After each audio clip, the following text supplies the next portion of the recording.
নিজের স্বামীর মোবাইলের ওয়ালপেপারে অন্য মেয়ের ছবি দেখে নিস্তব্ধ হয়ে গেলাম আমি। মাথায় যেন আকাশ ভেঙে পড়লো আমার। কি করে এমনটা করতে পারলো সোহান? আমার মাথাটাতেই আসছে না। এর মধ্যেই সোহান এসে বলল, খিদে পেয়েছে, খাবার দাও। বলেই আমার হাতে মোবাইলটা দেখেই তড়িৎ গতিতে মোবাইলটা নিয়ে নিল সে। রাগী কণ্ঠে বলল, আমার মোবাইল আমার পারমিশন ছাড়া ধরেছো কেন? আমি শান্ত কণ্ঠে বললাম, টাইম দেখার জন্য নিয়েছিলাম। জানোই তো আমাদের বাসার ঘড়িটা নষ্ট হয়ে গিয়েছে, আর আমারও কোনো মোবাইল নেই। বাসায় মোবাইল বলতে একটাই আছে, তোমারটা। তাই তোমার মোবাইলটাই ধরতে বাধ্য হলাম। আমার মুখে এমন শান্ত কথা শুনে ঘাবড়ে গেল সোহান। এই মুহূর্তে কোনো মেয়ের মুখে শান্ত কথা মানায় না। কোনো মেয়েই তার স্বামীর ওয়ালপেপারে অন্য মেয়ের ছবি দেখে শান্ত থাকতে পারে না। সেখানে আমি কি করে শান্ত আছি তাই ভেবে পাচ্ছে না সোহান। তোমার কি শরীর খারাপ? অসুস্থ তুমি? এত শান্ত আছো কি করে? আমি কিছু না বলে হাসলাম শুধু। সোহান আমার চোখের কোণে হালকা পানি দেখতে পেল। মেয়েটা এরকম একটা মুহূর্তে কি করে হাসছে তাই বোধগম্য হচ্ছে না তার। তবে কি অতি শোকে পাগল হয়ে গেল অনিমা? এসব ভাবতে ভাবতেই অনিমার কণ্ঠ শুনতে পেল সোহান। ভাত খাবার জন্য ডাকছে। সোহান চেয়ার টেনে বসলো। তোমার কাছে আমার কিছু কথা আছে, বলো। আসলে আমি একটা মেয়েকে ভালোবেসে ফেলেছি। জানি এটা অন্যায়, কিন্তু আমি নিজেকে থামাতে পারিনি। নিজের অনুভূতিগুলোকে আটকে রাখতে পারিনি। তাই সোহানের কথা শেষ হবার আগেই অনিমা বলল, তাই আমার কাছে ডিভোর্স চাচ্ছ? সমস্যা নেই, আমি দিয়ে দিব। তোমার আমার উপর কোনো ক্ষোভ নেই? অনিমা হেসে বলল, ভালোবাসা তো কোনো অপরাধ না। আমি চাই না শুধুমাত্র আমার কারণে কারোর ভালোবাসা অপূর্ণ থাকুক। যে যেতে চায় তাকে চলে যেতে দেওয়াই উচিত, আটকে রেখে কোনো লাভ নেই। বলেই চলে যেতে নিলে সোহান বলল, ভাত খাবে না? না, খিদে নেই আমার। বলেই রুমে এসে দরজা আটকে খাটে শুয়ে পড়ল। ও বুঝতে পারছে ওর চোখে পানি আটকে আছে। খুব করে কান্না আসছে ওর। বুকে রক্তক্ষরণ হচ্ছে মনে হচ্ছে। কেউ ছুরি দিয়ে বারবার আঘাত করে ক্ষত বিক্ষত করে ফেলছে। কষ্টগুলো গলার কাছে দলা পাকিয়ে আছে। সোহান তার সাথে এমন কেন করলো? সোহান সকালে উঠে অনিমার ঘরের সামনে গিয়ে দেখলো দরজা খোলা। কালকে রাতে ওরা দুজন আলাদা রুমে ঘুমিয়েছে। সোহান সকালে উঠে অনিমার ঘরের সামনে গিয়ে দেখলো দরজা খোলা। কালকে রাতে ওরা দুজন আলাদা রুমে ঘুমিয়েছে। অনিমা উঠলো কখন, আর উঠলেও ওকে দেখলো না কেন ভাবতে ভাবতেই রুমে প্রবেশ করে টয়লেটের সামনে গিয়ে দেখলো অনিমা আছে কিনা। না, নেই। কোথায় গেল মেয়েটা? ঘর থেকে বের হতেই যাবে এমন সময় খাটের পাশের টেবিলে কাগজ দেখতে পেল। কাগজটা খুলে দেখলো, আমি চলে যাচ্ছি। এই সংসারে আমার আর কোনো অধিকার নেই। চিন্তা করো না, ডিভোর্স লেটার পাঠিয়ে দিও, সাইন করে দেব। আর আমার সামনে এসো না কোনোদিন। ভালো থেকো। হাতে ব্যাগ নিয়ে রাস্তার ধারে হাঁটছে অনিমা। আনমনে ভাবতে ভাবতে কখন রাস্তার মাঝখানে চলে এসেছে বুঝতে পারেনি সে। যখন বুঝতে পারলো তখন দেখলো সামনে তাকাতেই একটা ট্রাক ওর দিকে সজোরে এগিয়ে আসছে। এখনই বুঝি ওর জীবনের অধ্যায় সম্পন্ন হবে। আচ্ছা, সোহান কি আমার মৃত্যুর খবর পেয়ে মন খারাপ করবে নাকি খুশি হবে? নিশ্চয়ই খুশি হবে। ভাবতে ভাবতেই গাড়িটা খুব কাছে এসে পড়তেই কেউ একজন হাত টেনে সাইডে নিয়ে আসলো। টাল সামলাতে না পেরে দুজনেই রাস্তায় পড়ে গেল। অনিমার সামনে তাকাতেই একটা অচেনা লোকের দেখা পেল, কিন্তু বেশিক্ষণ দেখতে পারলো না চোখের সামনে। সবকিছু আস্তে আস্তে ছোট হয়ে যেতে লাগলো, আর তারপর সব অন্ধকার। জ্ঞান ফিরে চোখ খুলতেই সামনে সেই আবার অচেনা লোকটাকে দেখতে পেল। শোয়া থেকে উঠতে যেতেই লোকটা বাধা দিয়ে বলল, উঠবেন না প্লিজ, আপনার হাতে স্লাইন চলছে। অনিমা হাতের দিকে তাকাতেই দেখতে পেল সেটা। লোকটা আবার বলতে শুরু করলো, একটু দেখে শুনে হাঁটবেন তো। আমি না থাকলে কি যে হতো আপনাদের আল্লাহই জানে। অনিমা ভুরু কুঁচকে বলল, আমাদের মানে? লোকটা অবাক হয়ে বলল, আপনি জানেন না? আপনি একা না, আপনার গর্ভে একজন আছে। 1 মাস হয়েছে আপনি অন্তঃসত্ত্বা। আমি বুঝে পাই না আপনাকে আপনার হাজব্যান্ড এরকম একটা সময়ে একা ছাড়লো কিভাবে। এরকম একটা সময়ে তো দেখে শুনে রাখতে হয়। নাকি আপনার পরিবারের কেউ আপনার মতো জানে না যে আপনি প্রেগনেন্ট? লোকটার কথা কিছুই মাথায় ঢুকছে না। কানে শুধু বাজছে সে 1 মাসের অন্তঃসত্ত্বা। এখন এই বাচ্চাকে কি করবে সে? এই বাচ্চাকে কই নিয়ে যাবে? সোহানের কাছে ফিরে যাবে? না, এ হয় না। ওর বাড়ি থেকে একবারের জন্য চলে এসেছে সে। তাহলে তাহলে বাচ্চাটাকে কি অ্যাবর্শন করিয়ে ফেলবে? কিন্তু বাচ্চাটার তো এতে কোনো দোষ নেই। এমনটাও না যে বাচ্চাটা অবৈধ। তাহলে কিসের ভিত্তিতে সে মেরে ফেলবে বাচ্চাটাকে? একটা নিষ্পাপ বাচ্চাকে সে সামান্য ওর বাবা নেই বলে মেরে ফেলবে? না, বাচ্চাটাকে সে নিজের হাতে লালন পালন করবে, বড় করবে। কিন্তু সোহান যদি পরবর্তীতে বাচ্চাটার উপর অধিকার দেখায়, না, সোহানের ছায়া পড়তে দেবে না সে, আগলে রাখবে নিজের কাছে। এই যে, হ্যালো মিস, কথা বলছেন না কেন? কি এত ভাবছেন? লোকটার কথা শুনে চিন্তার জগৎ থেকে বেরিয়ে আসলো অনিমা। বিল কত এসেছে? বিল নিয়ে আপনার কোনো টেনশন করতে হবে না। আমি আপনার থেকে কোনো ফি নেব না, জাস্ট স্যালাইনটাই লেগেছে আপনার চিকিৎসায়। সবচেয়ে বড় কথা হলো স্যালাইনটা হাসপাতালে ফ্রি, তাই আপনাকে কোনো টাকা দেওয়া লাগবে না। অনিমা বুঝতে পারলো যে লোকটা একজন ডাক্তার। তাহলে আমি আসি? এখন আপাতত আপনি সুস্থ, আপনি আসতে পারেন। অনিমা বেড থেকে উঠে চলে যেতে নিলেই পেছন থেকে লোকটা বলে উঠল, আমি জানি না আপনার লাইফে কি হয়েছে, আর জানতেও চাই না। তবে বুঝতে পারছি খারাপ কিছুই ঘটেছে। তবে মনে রাখবেন, জীবনে যত খারাপ কিছুই ঘটে যাক না কেন, আপনি এখন একা নন। আপনার মাঝে আরেকটা প্রাণ বেড়ে উঠছে। তার কথা ভেবে হলেও আশা করি আত্মহত্যার মতো পদক্ষেপ নেবেন না। আত্মহত্যা কোনো কিছুর সমাধান নয়, বরং তখন যদি আমি আপনাকে না বাঁচাতাম তাহলে আপনি মারা যেতেন।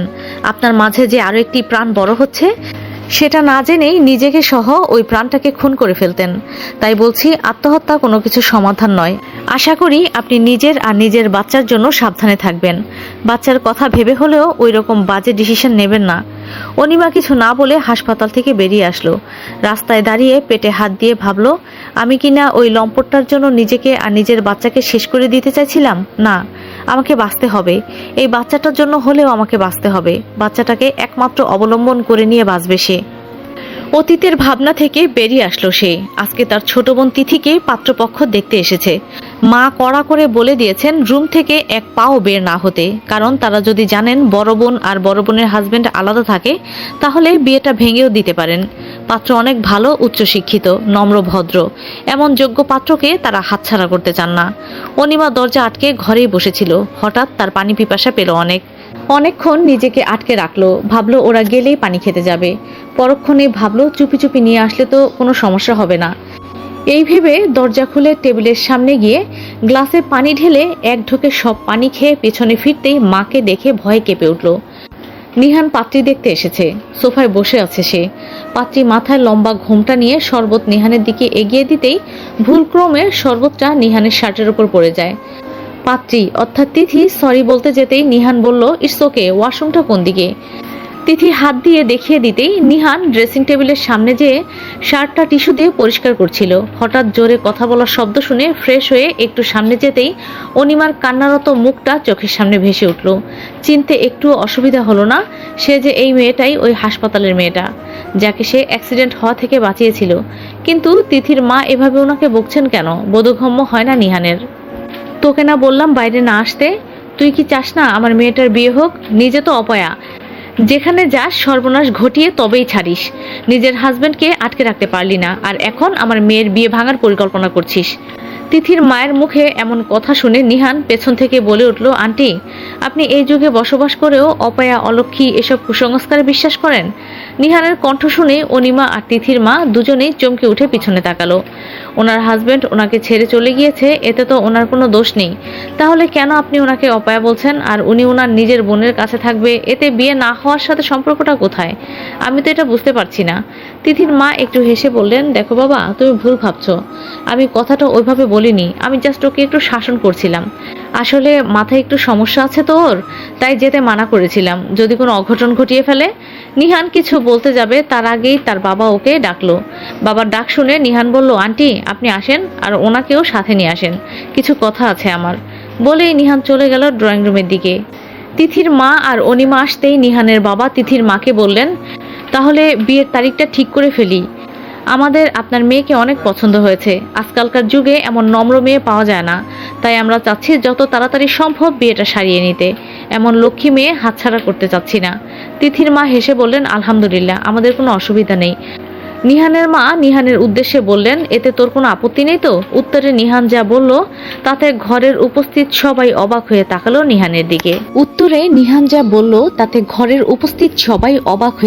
নিহানের দিকে। পাত্রী দেখতে এসে পাত্রীর বড় বোনকে বিয়ে করার প্রস্তাব দেয় নিহান। ঘরের উপস্থিত সকলে শুনে বিস্মিত হয়ে যায়। নিহানের মা বলে উঠলেন, কি সব বলছিস বাবা? তুই কেন ওই মেয়েকে বিয়ে করতে যাবি? আমরা তো তিথিকে দেখতে এসেছিলাম, কথাবার্তাও সব শেষ। আগামী মাসে তোদের বিয়ে, আর এখন তুই ওকে বিয়ে করার কথা বলছিস? মাথা কি ঠিক আছে তোর? নিহান একবার অনিমার দিকে তাকালো। অনিমার দিকে তাকিয়েই বলল, আমার মাথা ঠিক আছে মা, আর তুমি জানো আমি একবার যা বলি তাই করি। আমি যা বলেছি মেনে নাও। আমাকে যদি বিয়ে করতেই হয় তাহলে আমি মিস অনিমাকেই করব। অনিমার মা রিনা বেগম বললেন, এসব কি বলছো বাবা?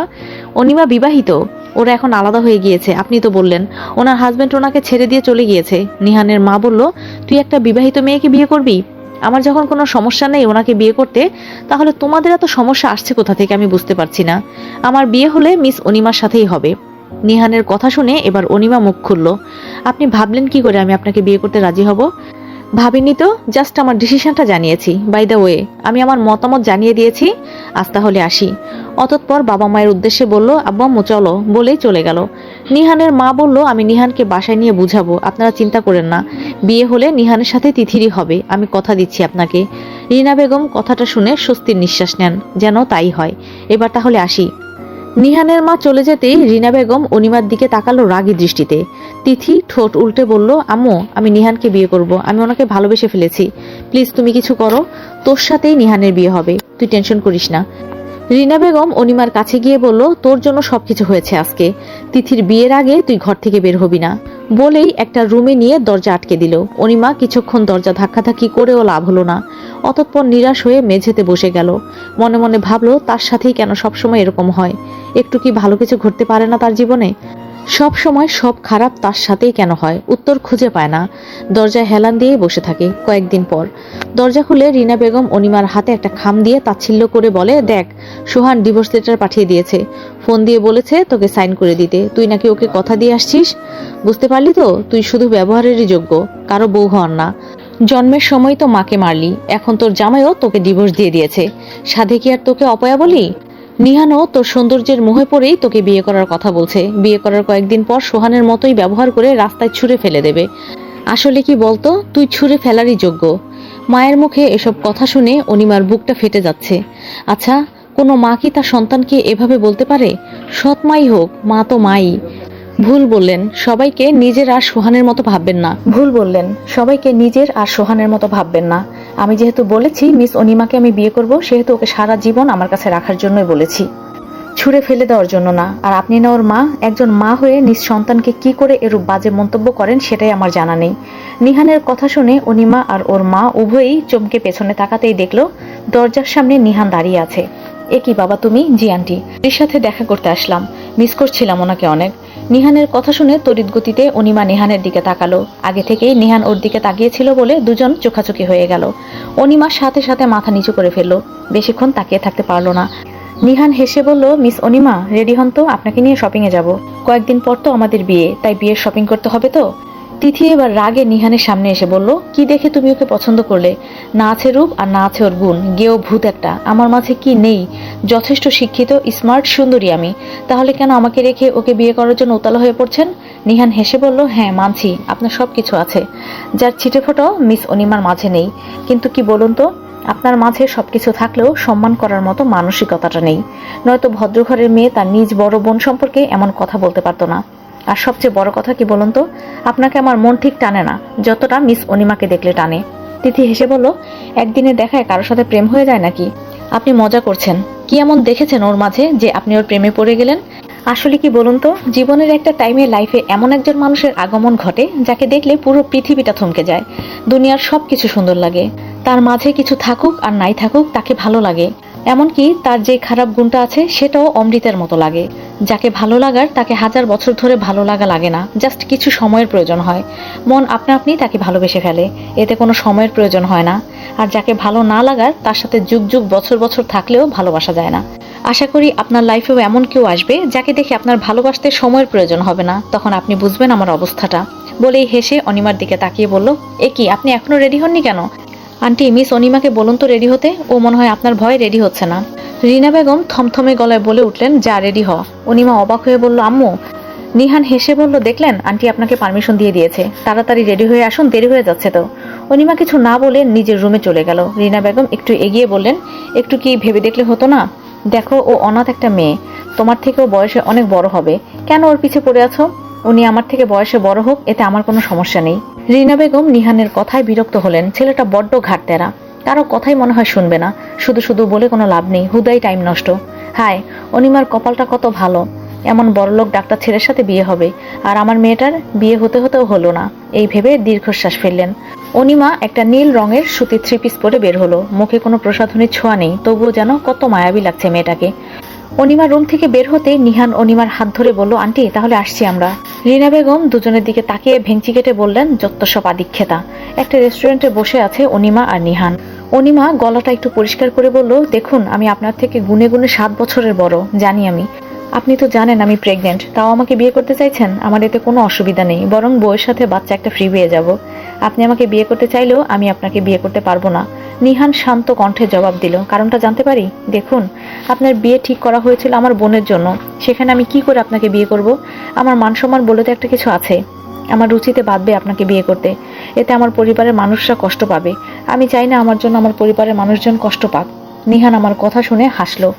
নিহানকে হাসতে দেখে অনিমা ভুরু কুঁচকে বলল, আপনি হাসছেন কেন? নিহান হাসতে হাসতে জবাব দিল, আপনার বোকার মতো কথা শুনে। মানে? আচ্ছা, আপনি আমাকে জাস্ট কয়েকটা প্রশ্নের আনসার দিন তো। আপনি যাদেরকে নিজের পরিবার বলে মনে করেন, তারা কি আপনাকে আদৌ নিজের পরিবারের কেউ বলে মনে করে? এতক্ষণ অনিমা মাথা নিচু করেছিল। নিহানের কথা শুনেই মাথা উঁচু করে নিহানের দিকে তাকালো। নিহান অনিমার দিকে তাকিয়ে বলল, আমাকে আনসার দেওয়া লাগবে না, জাস্ট নিজের কাছে নিজেই প্রশ্ন করুন। আপনি যতটা আপনার পরিবারের জন্য করেছেন, যতটুকু ওদেরকে নিয়ে ভেবেছেন, তার 1 ভাগও কি তারা আপনাকে নিয়ে ভেবেছে? সত্যিই তো, মা মারা যাবার পর তার বাবা তাকে কাছে ডেকে কোনোদিন জিজ্ঞাসা করেনি তার কি লাগবে না লাগবে। তিথি যা বলতো তাই সাথে সাথে এনে দিত। কিন্তু অনিমা যদি সামান্য চকলেটের কথাও বলতো, বাবা ভুলে যাবার নাম করে তার জন্য চকলেট নিয়ে আসেনি কোনোদিন। কোনো আবদার আজ অবধি পূরণ করেনি। আচ্ছা, মা মারা গেলে কি বাবারা এরকম পর হয়ে যায়? আগের সন্তানের জন্য কি তাদের মনে একটুও ভালোবাসা থাকে না? অনিমার নিজের আপন বলতে তো শুধুমাত্র তার বাবাই ছিল। সেই বাবাও তাকে অবহেলা করত। মা যা বলতো তাই শুনতো। একবারও ওকে ডেকে নিয়ে সত্য মিথ্যা যাচাই করতো না। এসব ভাবতে ভাবতেই অনিমার চোখের সামনে ভেসে উঠল একটা ঘটনা। সবে সে ক্লাস 9-এ উঠেছে। পড়ালেখায় বরাবরই ভালো স্টুডেন্ট ছিল সে। ক্লাস 9-এ পড়াকালীন তার এক টিচার তাকে যত্ন করে একটা কলম উপহার দিয়েছিল, কারণ ওই টিচারের পছন্দের স্টুডেন্ট ছিল সে। কলমটা দেখতে ভারী সুন্দর ছিল। এরকম কলম সে আগে দেখেনি। খুশি মনে কলমটা হাতে নিয়ে দেখতে দেখতে বাড়িতে ঢুকতেই তিথি প্রশ্ন করে উঠল, আপু, তোর হাতে ওটা কি? অনিমা হেসে বলল, কলম। স্যারের কাছ থেকে উপহার পেয়েছি। কলমটা তো অনেক সুন্দর, আমাকে দিয়ে দে কলমটা। কিন্তু এটা তো আমার কলম, তোকে কেন দেব? ব্যাস এই কথা বলতেই তিথি দৌড়ে তার বাবার রুমে চলে গেল। গিয়ে কান্না করতে করতে বলল, আবু জানো, আমাকে স্কুলের স্যার আমার ওপর খুশি হয়ে একটা কলম দিয়েছিল। অনিমা আপু সেই কলমটা নিয়ে গিয়েছে আমার থেকে, আমি চাওয়াতে আমাকে মেরেছে। রহমান হক তিথির মুখে এমন কথা শুনে ঘর থেকে বের হয়ে অনিমাকে ডাকলো। অনিমা এসে বলল, কি হয়েছে আব্বু, কিছু বলবে? রহমান সাহেব অনিমার গালে চড় দিয়ে বলল, এত অধপতন হয়েছে তোর, নিজের ছোট বোনের গায়ে হাত দিতে একটুও বিবেকে বাঁধলো না? সামান্য কলমের জন্য তুই তিথির গায়ে হাত তুলেছিস? নিজের যোগ্যতায় তো পাসনি কলম, তাহলে কিসের ভিত্তিতে তুই তিথির কলমে অধিকার খাটাস? এত হিংসা কিসের তিথিকে তোর? অনিমা স্তব্ধ হয়ে কথাগুলো শুনল। ও কখন তিথিকে মেরেছে, আর কখনই বা কলম নেওয়ার কথা বলেছে? বরং তিথি তো ওর কাছ থেকে কলম চাইলো। এসব ভেবে তিথির দিকে তাকাতেই দেখলো তিথি অনিমার দিকে তাকিয়ে হাসছে। আব্বু, আমাকে কলমটা দিতে বলো। কি হলো, কথা কানে যাচ্ছে না? ওর কলম ওকে দে। অনিমা সেই দিন কিছু না বলে কলমটা দিয়ে দিয়েছিল। যেখানে ওর নিজের আপন বাবাই কোনো সত্যতা যাচাই না করে গায়ে হাত দিতে দ্বিধাবোধ করলো না, সেখানে ও তিথিকে দোষ দিবে কিসের ভিত্তিতে? বাবা কি পারতো না বলতে যে তিথি যা বলছে তা সত্য কিনা? আমি সত্যি ওকে মেরেছি কিনা, বা ওর কলমটা আমি নিয়েছি কিনা, আদৌ কলমটা ওর কিনা? না, বলেনি। এসব ভাবতে ভাবতেই ছাদে উঠে এক কোনায় দাঁড়িয়েছিল অনিমা। মনে মনে বলছিল, তুমি আর আগের মতো নেই আব্বু, অনেক পাল্টে গিয়েছো। যে তুমি আমাকে কোনোদিন মারোনি, সেই তুমি আজকে অকারণে আমাকে মারলে। আম্মু মারে, এতে কোনো অসুবিধা ছিল না, কারণ সে আমার জন্মদাতা মা না। কিন্তু তুমি কি করে পারলে আমার গায়ে হাত তুলতে? এখানে একা একা কি বিড়বিড় করছেন আপনি অনিমা? চোখের পানি মুছে পেছনে তাকাতেই দেখলো 12 বছরের মাহিরকে। গোল গোল চোখ করে তাকিয়ে আছে। আপনি কান্না করছেন কেন? কিছু কি হয়েছে? কেউ কি আপনাকে মেরেছে অনিমা? কিছু না, চোখে কি যেন পড়েছে। মাহির অনিমার দিকে তাকিয়ে বলল, একটু নিচু হন তো। অনিমা ভুরু কুচকে বলল, কেন? এত প্রশ্ন করছেন কেন? হন না। অনিমা নিচু হতেই মাহির হাত দিয়ে অনিমার চোখের পানি মুছিয়ে দিতে দিতে বলল, আমি জানি না আপনার সাথে কি হয়েছে যার জন্য আপনি কান্না করছেন, কিন্তু আপনার চোখে কান্না মানায় না। প্লিজ কাঁদবেন না, একদিন দেখবেন সব ঠিক হয়ে যাবে। অনিমা নিজেকে সামলিয়ে বলল, দেখুন, আমি আমার বাবা মার অমতে সোহানকে বিয়ে করেছিলাম, আর সেই সোহান আমাকে ডিভোর্স দিয়ে দিয়েছে। তাই তার এটা ঠিক মানতে পারছেন না। সবচেয়ে বড় কথা, কোনো বাবা মাই চান না তার মেয়ের ডিভোর্স হয়ে যাক, তাই তারা একটু রেগে আছেন আপনার উপর। আপনি যা ভাবছেন ওইরকম কিছুই না। নিহান একটা দীর্ঘশ্বাস ফেলে বলল, আপনি কি সত্যি কিছু বুঝতে পারেন না, নাকি বুঝেও না বোঝার ভান করেন? মানে? আপনার ফ্যামিলির কাছে যে আপনার কোনো ভ্যালু নেই, সেটা কি আপনি বুঝতে পারেন না? ওরা যে জাস্ট আপনাকে ইউজ করছে, এটা কি বুঝতে পারেন না? এতটাও ছোট নন আপনি অনিমা যে সামান্য এই বিষয়টাও বুঝতে পারেন না। কবে একটু বুঝদার হবেন আপনি? নিহান একটু থেমে এবার বলতে শুরু করলো, দেখুন, আপনার গর্ভে যে বেড়ে উঠেছে তার একটা পরিচয় প্রয়োজন, একজন বাবা থাকা তার জন্য আবশ্যক। আপনি নিশ্চয়ই ওকে বাবার স্নেহ থেকে বঞ্চিত করবেন না। আমি জাস্ট চাচ্ছি ওর বাবা হতে। ও যখন বড় হবে তখন ওর ক্লাসমেটরা নিশ্চয়ই ওর বাবা নেই বলে ঠাট্টা করবে, আর আপনি একজন ডিভোর্সি মহিলা, এই সমাজে চলা আপনার জন্য কষ্ট হয়ে যাবে, আপনার সন্তানকে বড় করতে কষ্ট হবে। আমি চাই জাস্ট আপনাকে একটু হেল্প করতে, আমি চাইছি আপনার সন্তানের পরিচয় হতে। আশা করি আমার কথাগুলো বুঝতে পেরেছেন। আর আপনার বোন তিথির কথা ভাবছেন তো ওর জন্য সুযোগ্য পাত্রের কোনো অভাব হবে না, কিন্তু আপনি যদি আমাকে বিয়ে না করেন তাহলে বিপদে পড়বেন আপনি। আপনি নিশ্চয়ই জানেন একজন ডিভোর্সি মেয়েকে সমাজ কী রকম চোখে দেখে। আমার ভাবার জন্য একটু সময়ের প্রয়োজন। নিহান হালকা হেসে বলল, আপনি যত খুশি সময় নেন, আমার কোনো অসুবিধা নেই, আমি আপনার উত্তরের জন্য অপেক্ষা করব। অনিমা ছোট্ট করে উত্তর দিল, ধন্যবাদ। কি খাবেন বলুন? কিচ্ছু খাবো না, আমি খেয়ে এসেছি। মিথ্যা বলছেন কেন? আপনার মুখ দেখে বোঝা যাচ্ছে সারাদিন কিচ্ছু খাননি। আচ্ছা, আপনাকে বলতে হবে না, আমি নিজে অর্ডার দিচ্ছি। কিছুক্ষণের মধ্যেই ওয়েটার এসে খাবার দিয়ে গেল। অনিমা খাবার দেখে নিজেকে আটকাতে পারল না। সারাদিন ধরে পানি ছাড়া কিছুই পেটে পড়েনি অনিমার। খাবার দেখে খিদেটা যেন ঝড়ের স্পিডে বেড়ে গেল। সামলাতে পারল না নিজেকে। প্লেট নিজের কাছে নিয়েই খেতে শুরু করলো। কয়েক লোকমা মুখে দেওয়ার পর হঠাৎ নিহানের কথা মনে পড়লো। সামনে তাকাতেই দেখলো নিহান এক দৃষ্টিতে তাকিয়ে আছে। নিশ্চয়ই ছেলেটার অনেক খিদে পেয়েছে, তাই তো এমনি করে তাকিয়ে আছে। মায়া হলো অনেক। মুখের খাবারটা গিলে নিহানের দিকে তাকিয়ে বলল, আপনি খাবেন না? না। মিথ্যা বলছেন কেন? নিশ্চয়ই আপনারও খিদে পেয়েছে, নইলে তখন থেকে এভাবে তাকিয়ে আছেন কেন? নিহান অন্যদিকে তাকিয়ে হাসলো। এতটাও বোকা মানুষ হয়? ও তো তাকিয়েছিল অনিমার দিকে, খাবারের দিকে নয়। অনেকগুলো খাবার একসাথে মুখে দেওয়ার কারণে গাল দুটো খাবারে ভর্তি হয়ে আছে। পুরো বাচ্চাদের মতো লাগছে। কে বলবে ও আরেক বাচ্চার মা হতে যাচ্ছে? মেয়েটাকে এত কিউট লাগছিল, নিজেকে আটকাতে পারলো না। বোকা মেয়েটা কিনা ভেবে বসলো খাবারের দিকে তাকিয়েছিল সে। পরক্ষণেই হঠাৎ একটা অদ্ভুত ইচ্ছে জাগলো নিহানের মনে। চামচ নিয়ে অনিমার দিকে আগাতেই অনিমার চোখ দুটো বড় হয়ে আসলো। উনি হঠাৎ এগিয়ে আসছেন কেন? আপনি এগিয়ে আসছেন কেন? নিহান কিছু না বলে আরেকটু এগিয়ে অনিমার প্লেটে থেকে খাবার নিয়ে 2 চামচ খেয়ে নিজের সিটে বসতে বসতে বলল, আসলে আপনার খাওয়া দেখে মনে হলো খাবারটা বুঝি খুব টেস্টি, তাই টেস্ট করলাম। অনিমা এতক্ষণ নিজের আটকে থাকা নিঃশ্বাস ছেড়ে বলল, তাহলে আলাদা করে অর্ডার দিতেন, আমার এটো করা খাবার খাওয়ার কি দরকার ছিল? নিহান বলল, এতে আমার কোনো সমস্যা নেই। অনিমা নিহানের দিকে একবার তাকিয়ে খাওয়ায় মন দিল। নিহান অনিমাকেই দেখছিল, কিন্তু দেখায় ব্যাঘাত ঘটায় প্যান্টের পকেটে থাকা মোবাইল ফোনটা। তীব্র শব্দে কেঁপে ওঠে ফোনটা। নিহান খুব বিরক্ত হলো। এখনই অপর পাশের মানুষটাকে কল দিতে হলো। এরকম ডিস্টার্ব করার মানে কি? আপনার ফোন বাজছে, ধরছে না কেন? আপনি খান, আমি একটু কথা বলে আসছি। বলেই বসা থেকে সাইডে চলে গেল। অনিমার খাবার প্রায় ততক্ষণে শেষ। হাত ধোয়ার জন্য ওয়েটারকে ওয়াশরুমের কথা জিজ্ঞাসা করে সে। ওয়েটার ওয়াশরুম দেখিয়ে দিতেই ওয়াশরুমে চলে যায়। হাত ধুয়ে ওয়াশরুম থেকে বের হতেই দেখলো সোহান আসছে মোবাইল চালাতে চালাতে। অনিমাকে সে এখনো দেখেনি। অনিমার পা দুটো আটকে গেছে মাটিতে। অনিমা খুব করে চাইল সোহান দেখার আগেই চলে যেতে, কিন্তু পারছে না। মাটি যেন তার পা চুম্বকের মতো আটকে ধরে রয়েছে। সোহান ততক্ষণে অনিমাকে দেখে ফেলেছে। সোহানকে তাকাতে দেখে অনিমার অস্বস্তি লাগছে। এর মধ্যেই নিহান এসে অনিমাকে বলল, অনিমা, কোথায় গিয়েছিলেন আপনি? ওয়াশরুমে যাবেন বললেই তো পারতেন। কতক্ষণ ধরে খুঁজছি সেটা আপনি জানেন? ভাগ্যিস একটা ওয়েটারের সাথে দেখা হয়ে গেল, উনি বলাতেই আপনাকে পেলাম। আমি তো ভাবলাম আপনি আমাকে না বলে চলে গিয়েছেন। অনিমা নাম শুনে সোহান সামনে তাকালো। সোহান তাকাতেই অনিমার অস্বস্তি আরো দ্বিগুণ বেড়ে গেল। অনিমাকে কথা বলতে না দেখে নিহান আবার জিজ্ঞাসা করলো, কি হলো, কথা বলছেন না কেন? অনিমাকে সামনে তাকিয়ে থাকতে দেখে নিহানও তাকালো সামনে। সামনের ব্যক্তিকে দেখে নিহানের বুঝতে বাকি রইল না অনিমার চুপ থাকার কারণ। সোহান ভুরু কুঁচকে তাকিয়ে আছে নিহানের দিকে। ও ঠিক এখনো চিনতে পারেনি নিহানকে। বিয়ের 1 বছরে নিহানকে কোনোদিন দেখেনি। অনিমার সাথে কি করছে এই ছেলে এটাও বুঝতে পারছে না।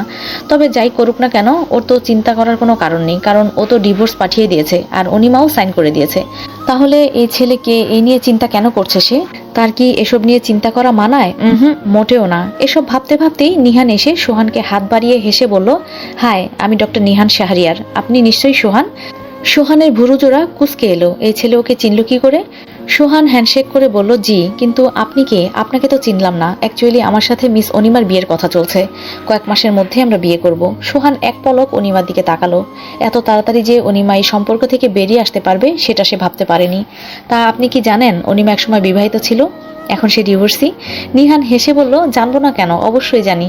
আর এটাও জানি যে আপনি ওনার প্রাক্তন স্বামী ছিলেন।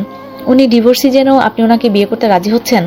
এতই কি অভাব পড়েছে দুনিয়াতে মেয়ের যে আপনি বিয়ে করার জন্য মেয়ে খুঁজে পাচ্ছেন না? আমার ইচ্ছা করছে আপনাকে উচিত জবাব দেওয়ার, কিন্তু আমি আপনার কাছে কৃতজ্ঞ, কারণ আপনার কারণেই আমি মিস অনিমাকে নিজের করে পেতে চলেছি। তাই আমার মুখে আপনার জন্য কোনো কঠোর কথা মানাবে না। যাই হোক মিস অনিমা, চলুন, দেরি হয়ে যাচ্ছে, আমাদের তো আর অনেক কাজ আছে। ফাও পেঁচাল পেরে কোনো লাভ নেই। সোহান রেগে বলল, আপনি কিন্তু আমাকে অপমান করছেন। আগে আপনি মিস অনিমাকে অপমান করেছেন, সেটারই জবাব দিলাম আমি জাস্ট। আপনাকে অপমান করার কোনো ইন্টেনশন আমার নেই। বলেই সোহানের দিকে একবার তাকিয়ে অনিমার হাত ধরে বেরিয়ে গেল। সোহানও রাগে ফুঁসতে ফুঁসতে চলে গেল। রেস্টুরেন্ট থেকে বেরিয়েই নিহান অনিমার হাতটা ছেড়ে দিল। মাথা নিচু করে বলল, সরি আপনার পারমিশন ছাড়া আপনার হাতটা ধরার জন্য। ইটস ওকে, আপনি তো আর ইচ্ছা করে হাতটা ধরেননি। বাই দ্য ওয়ে, আপনার মোবাইল নাম্বারটা দিন তো। কেন কেন মানি? মোবাইল নাম্বার না থাকলে আপনার সাথে কন্ট্রাক্ট কিভাবে করব? আচ্ছা বাদ দেন, চলুন শপিং করতে যাই। আমার কিছু লাগবে না বললেই হলো নাকি? আমি আপনার মার কাছে বলেছি যে শপিং করার জন্য আপনাকে নিয়ে এসেছি। এখন শপিং না করলে উনি কি ভাববেন? অনিমা মনে মনে ভাবলো, সত্যি তো, খোটা দিতে একবারও ভাববে না মা, এমনি সবসময় ওত পেতে থাকে। আচ্ছা চলুন, তবে বেশি কিছু কিনবো না। কিছু কিনছেন না কেন? সেই কখন থেকে কয়টা মার্কেট ঘুরেছি, একটা জামা কি আপনার পছন্দ হচ্ছে না? অনিমা মাথা নিচু করে ফেললো। আসলে পছন্দ তো হচ্ছে, তবে যে জামাই পছন্দ হচ্ছে সেগুলো সবই 2000 টাকার ওপরে। এত দামি জামা সে কি করে কিনবে? আর সবচেয়ে বড় কথা, অন্যের টাকা এত দামি জামা কিনাও তো মানায় না। জীবনে এত দামি জামাও পরেনি সে কোনোদিন। একটা কম দামি জামাও পাচ্ছে না যে সে কিনবে। নিহান নিয়ে এসেছে দামি মার্কেটে, ও তো সবসময় নিউ মার্কেট থেকে জামা কিনে। বলছিলাম কি, আমার না কোনো জামা লাগবে না, আমি আম্মুকে কিছু একটা বলে ম্যানেজ করতে পারবো। চলুন আমরা চলে যাই। নিহান ভুরু কুসকে বলল, ভেবে বলছেন তো? জি, তবে চলুন। বলেই রাস্তায় রাখা পার্কের গাড়ির সামনে এসে নিহান গাড়ির দরজা খুলে দিল। অনিমা মাথা নিচু করে গাড়ির ভেতরে বসতেই নিহান বলল, আমার কিছু জরুরি কাজ ছিল, আমি কি কাজটা সেরে আসতে পারি? ততক্ষণে আপনি ওয়েট করবেন, বেশি সময় লাগবে না, জাস্ট 15 থেকে 20 মিনিট লাগবে। আচ্ছা আপনি কাজ সেরেই আসুন, আমি ওয়েট করছি। Thank you very much. বলেই গাড়ির দরজাটা আটকে দিয়ে চলে গেল। 15 মিনিট পর গাড়িতে এসে সিট বেল্ট বাঁধতে বাঁধতে বলল, বেশি দেরি করে ফেলেছি না? অনিমার বাসার সামনে এসে পড়েছে নিহান। নিহানের থেকে বিদায় নিয়ে গাড়ি থেকে নেমে সামনে হাঁটা দিল অনিমা। হঠাৎ নিহানের ডাকে পিছন ফিরল অনিমা। নিহান অনিমাকে ওয়েট করতে বলে গাড়ির পেছনের সিট থেকে কয়েকটা ব্যাগ এনে অনিমার হাতে দিল। ব্যাগগুলোর দিকে তাকাতেই দেখলো শপিং ব্যাগ এগুলো। অবাক হয়ে বলল, এগুলো আমাকে কেন দিচ্ছেন? আপনার জন্য কিনেছি। আপনাকে না দিলে কাকে দিব? কিন্তু আমি তো বলেছিলাম আমার কিছু লাগবে না। আমিও তো আপনাকে শপিংয়ের নাম করে বাইরে নিয়ে এসেছি, খালি হাতে তো ফেরত দিতে পারি না। কিন্তু কোনো কিন্তু না, আপনি দরকার হলে এগুলো ইউজ করবেন না। আমি জাস্ট আপনার ফ্যামিলিকে যে কথা বলে আপনাকে বাইরে নিয়ে এসেছি সেটাই পালন করলাম। এমনিতেও ওরা আপনার উপর রেগে আছে, কথা শোনাতে একবারও ভাববে না। আর আপনি তো আমার জন্য কথা শুনতে পারেন না, তাই না? এখন নেওয়া না নেওয়া আপনার ব্যাপার, সে যাই হোক, আমি আসছি। অনিমার কোনো কথা না শুনে গাড়িতে উঠে গাড়ি ঘুরিয়ে নিল। নিহানের যাবার দিকে তাকিয়ে একটা শ্বাস ফেলল অনিমা। সে তো চায়নি কারোর কাছ থেকে কোনো হেল্প নিতে, তবে উনি কেন আমাকে হেল্প করছে? এত কিছু করে ওনার লাভটা কি? আদৌ কি উনি নিঃস্বার্থভাবে সাহায্য করছেন, নাকি ওনার কোনো স্বার্থ আছে? স্বার্থ থাকলেও সেটা কি? না, আর ভাবতে পারছে না সে। বাসায় যাওয়া দরকার এখন, এমনিতেই অনেক দেরি হয়ে গেছে। ভেবেই হাতে থাকা ব্যাগগুলোর দিকে তাকিয়ে গেটের ভিতর ঢুকলো। দরজা নক করতেই তিথি এসে দরজা খুলে অনিমার দিকে তাকিয়ে একটা ভেঙচি কেটে বাবার পেছনে দাঁড়িয়ে গেল। অনিমার বাবা সোফায় বসে চা খাচ্ছিল। অনিমা একবার সেদিকে তাকিয়ে নিজের রুমের দিকে যাওয়ার জন্য পা বাড়াতেই পেছন থেকে অনিমার বাবা বলল, সারাদিন কোথায় ছিলে? পিছন থেকে তিথির মা বলল, কই আর থাকবে, নিহানের সাথে ছিল। আমার মেয়েটার বিয়ে ভেঙে এখন ওই ছেলের সাথে ঘোরাঘুরি করছে। কত বড় ফাজিল মেয়ে! তুমি চুপ থাকবে? আমি অনিমাকে জিজ্ঞেস করছি, তোমাকে নয়। অনিমার উত্তর অনিমাই দেবে। তুমি কেন দিচ্ছ? ওর কি মুখ নেই? অনিমার দিকে তাকিয়ে বলল, কি হলো, বলছিস না কেন? তোর মা যা বলছে তা কি সত্যি? তিথির জন্য যে ছেলে দেখা হয়েছিল তার সাথে সারাদিন ছিলি? অনিমা মাথা নিচু করে বলল, আম্মু তো বলেই দিয়েছে, আমার বলার কি দরকার? অনিমার বাবা রাগে হাতে থাকা কাপটা সজোরে আছাড় মারলেন। কাপের হালকা ভাঙা অংশ ছিটকে অনিমার গালে গিয়ে লাগলো। চোখের একটু নিচে কেটে গেছে, রক্ত বের হচ্ছে। এত বড় অধপতন হয়েছে! ছোট বোনের জন্য দেখা ছেলেকে হাত করে নিয়েছিস, লজ্জা নেই তোর? আমি হাত করিনি, উনি নিজেই আমাকে বিয়ে করতে চেয়েছেন। ওই ছেলে তোকে বিয়ের কথা বললো আর তুই রাজি হয়ে গেলি? কেন হলি? আমি রাজি হয়েছি তোমাকে কে বলেছে? তাহলে তোর হাতে এগুলো কি? দরজার সামনে থেকে নিহান এসে বলল, আমি ওকে এগুলো দিয়েছি। তুমি? অনিমা দরজার দিকে তাকাতেই দেখলো নিহান দাঁড়িয়ে আছে। অনিমার গালের ক্ষতটা নিহানের চোখে পড়লো সবার আগে। তিথি বলল, উনি আমাকে দেখতে এসেছিলেন আর আপুকে বিয়ে করতে চাইছে, আর আপুও নাচতে নাচতে রাজি হয়ে গেছে। নিহান এসে বলল, আপনি কেমন বাবা? আপনার আদৌ বাবা হওয়ার কোনো যোগ্যতা আছে? আমার তো মনে হয় না আছে বলে। অন্যের কথা শুনে নিজের আপন রক্তের মেয়ের গায়ে হাত তুলতে আপনার একটুও বিবেকে বাঁধলো না? অনিমা রাজি হয়েছে কিনা সেটা না জেনে কতগুলো কথা শুনিয়ে দিলেন মেয়েটাকে।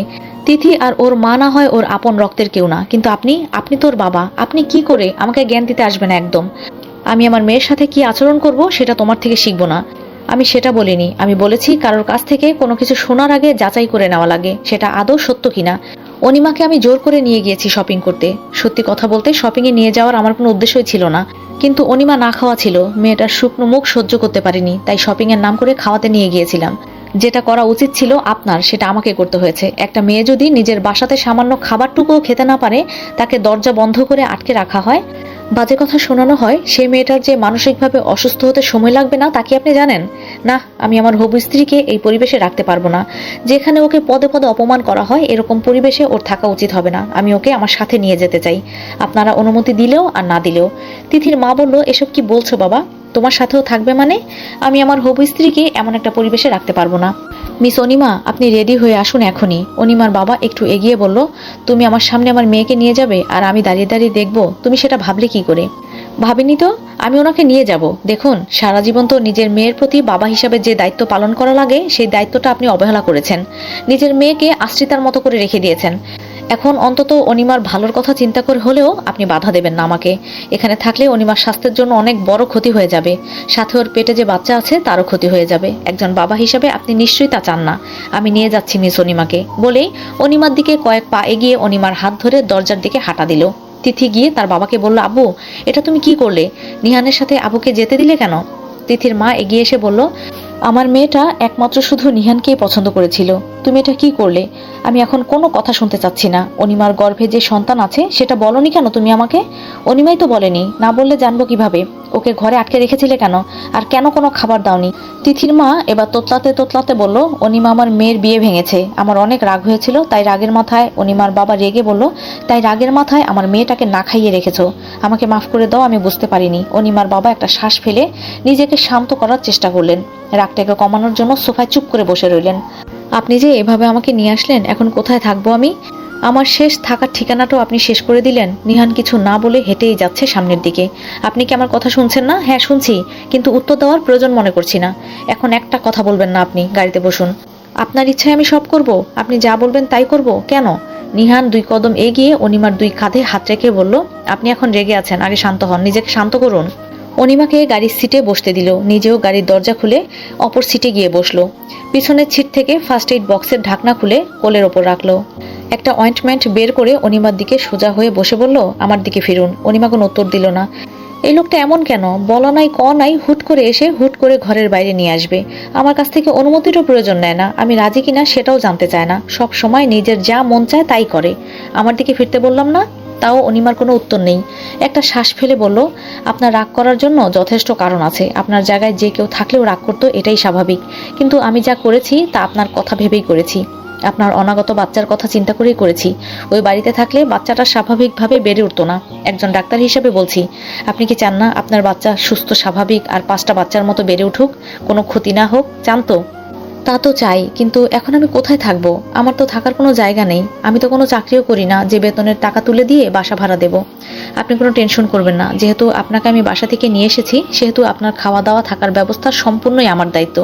আর আমি দায়িত্ব থেকে এক ফোঁটাও পিছপা হব না। ভরসা রাখতে পারেন আমার উপর। এবার তো ফিরুন। তনিমা কিছু না বলে নিহানের দিকে ফিরল। নিহান একটু এগিয়ে এসে অয়েন্টমেন্টটা লাগাতে লাগাতে বলল, একটু জ্বলবে, সহ্য করে নেবেন।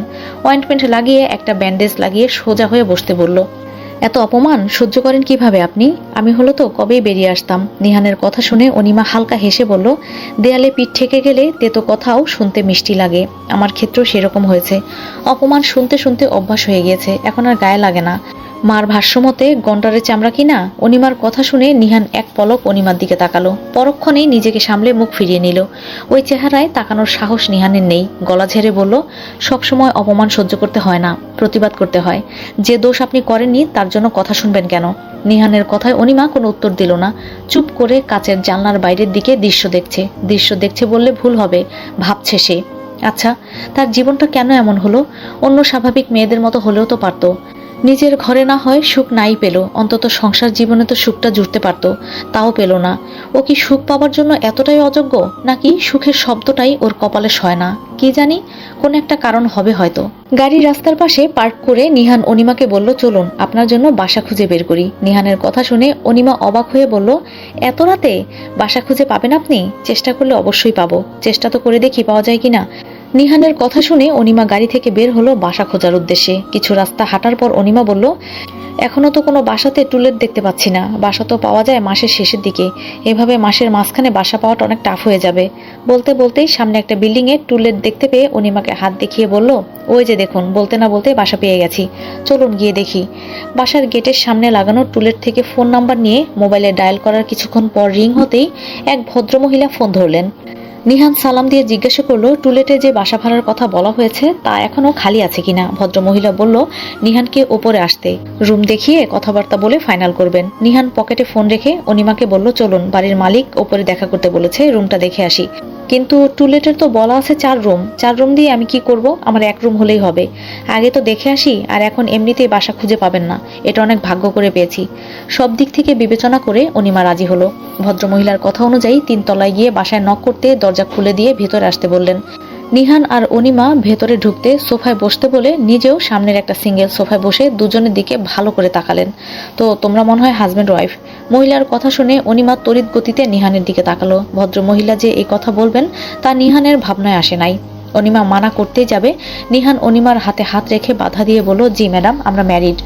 তোমরাই কি শুধু থাকবে নাকি তোমাদের সাথে আরো কেউ? না না, শুধু আমরাই থাকবো। আচ্ছা, তোমরা ম্যারিড শুনে খুশি হলাম। আসলে ম্যারিড কাপল ছাড়া ভাড়া দেই না, বোঝোই তো। জি, তাহলে চলো তোমাদের বাসাটা দেখিয়ে নিয়ে আসি। জি, তোমাদেরকে আমার পছন্দ হয়েছে, এখন বাসা তোমাদের পছন্দ হলেই হয়।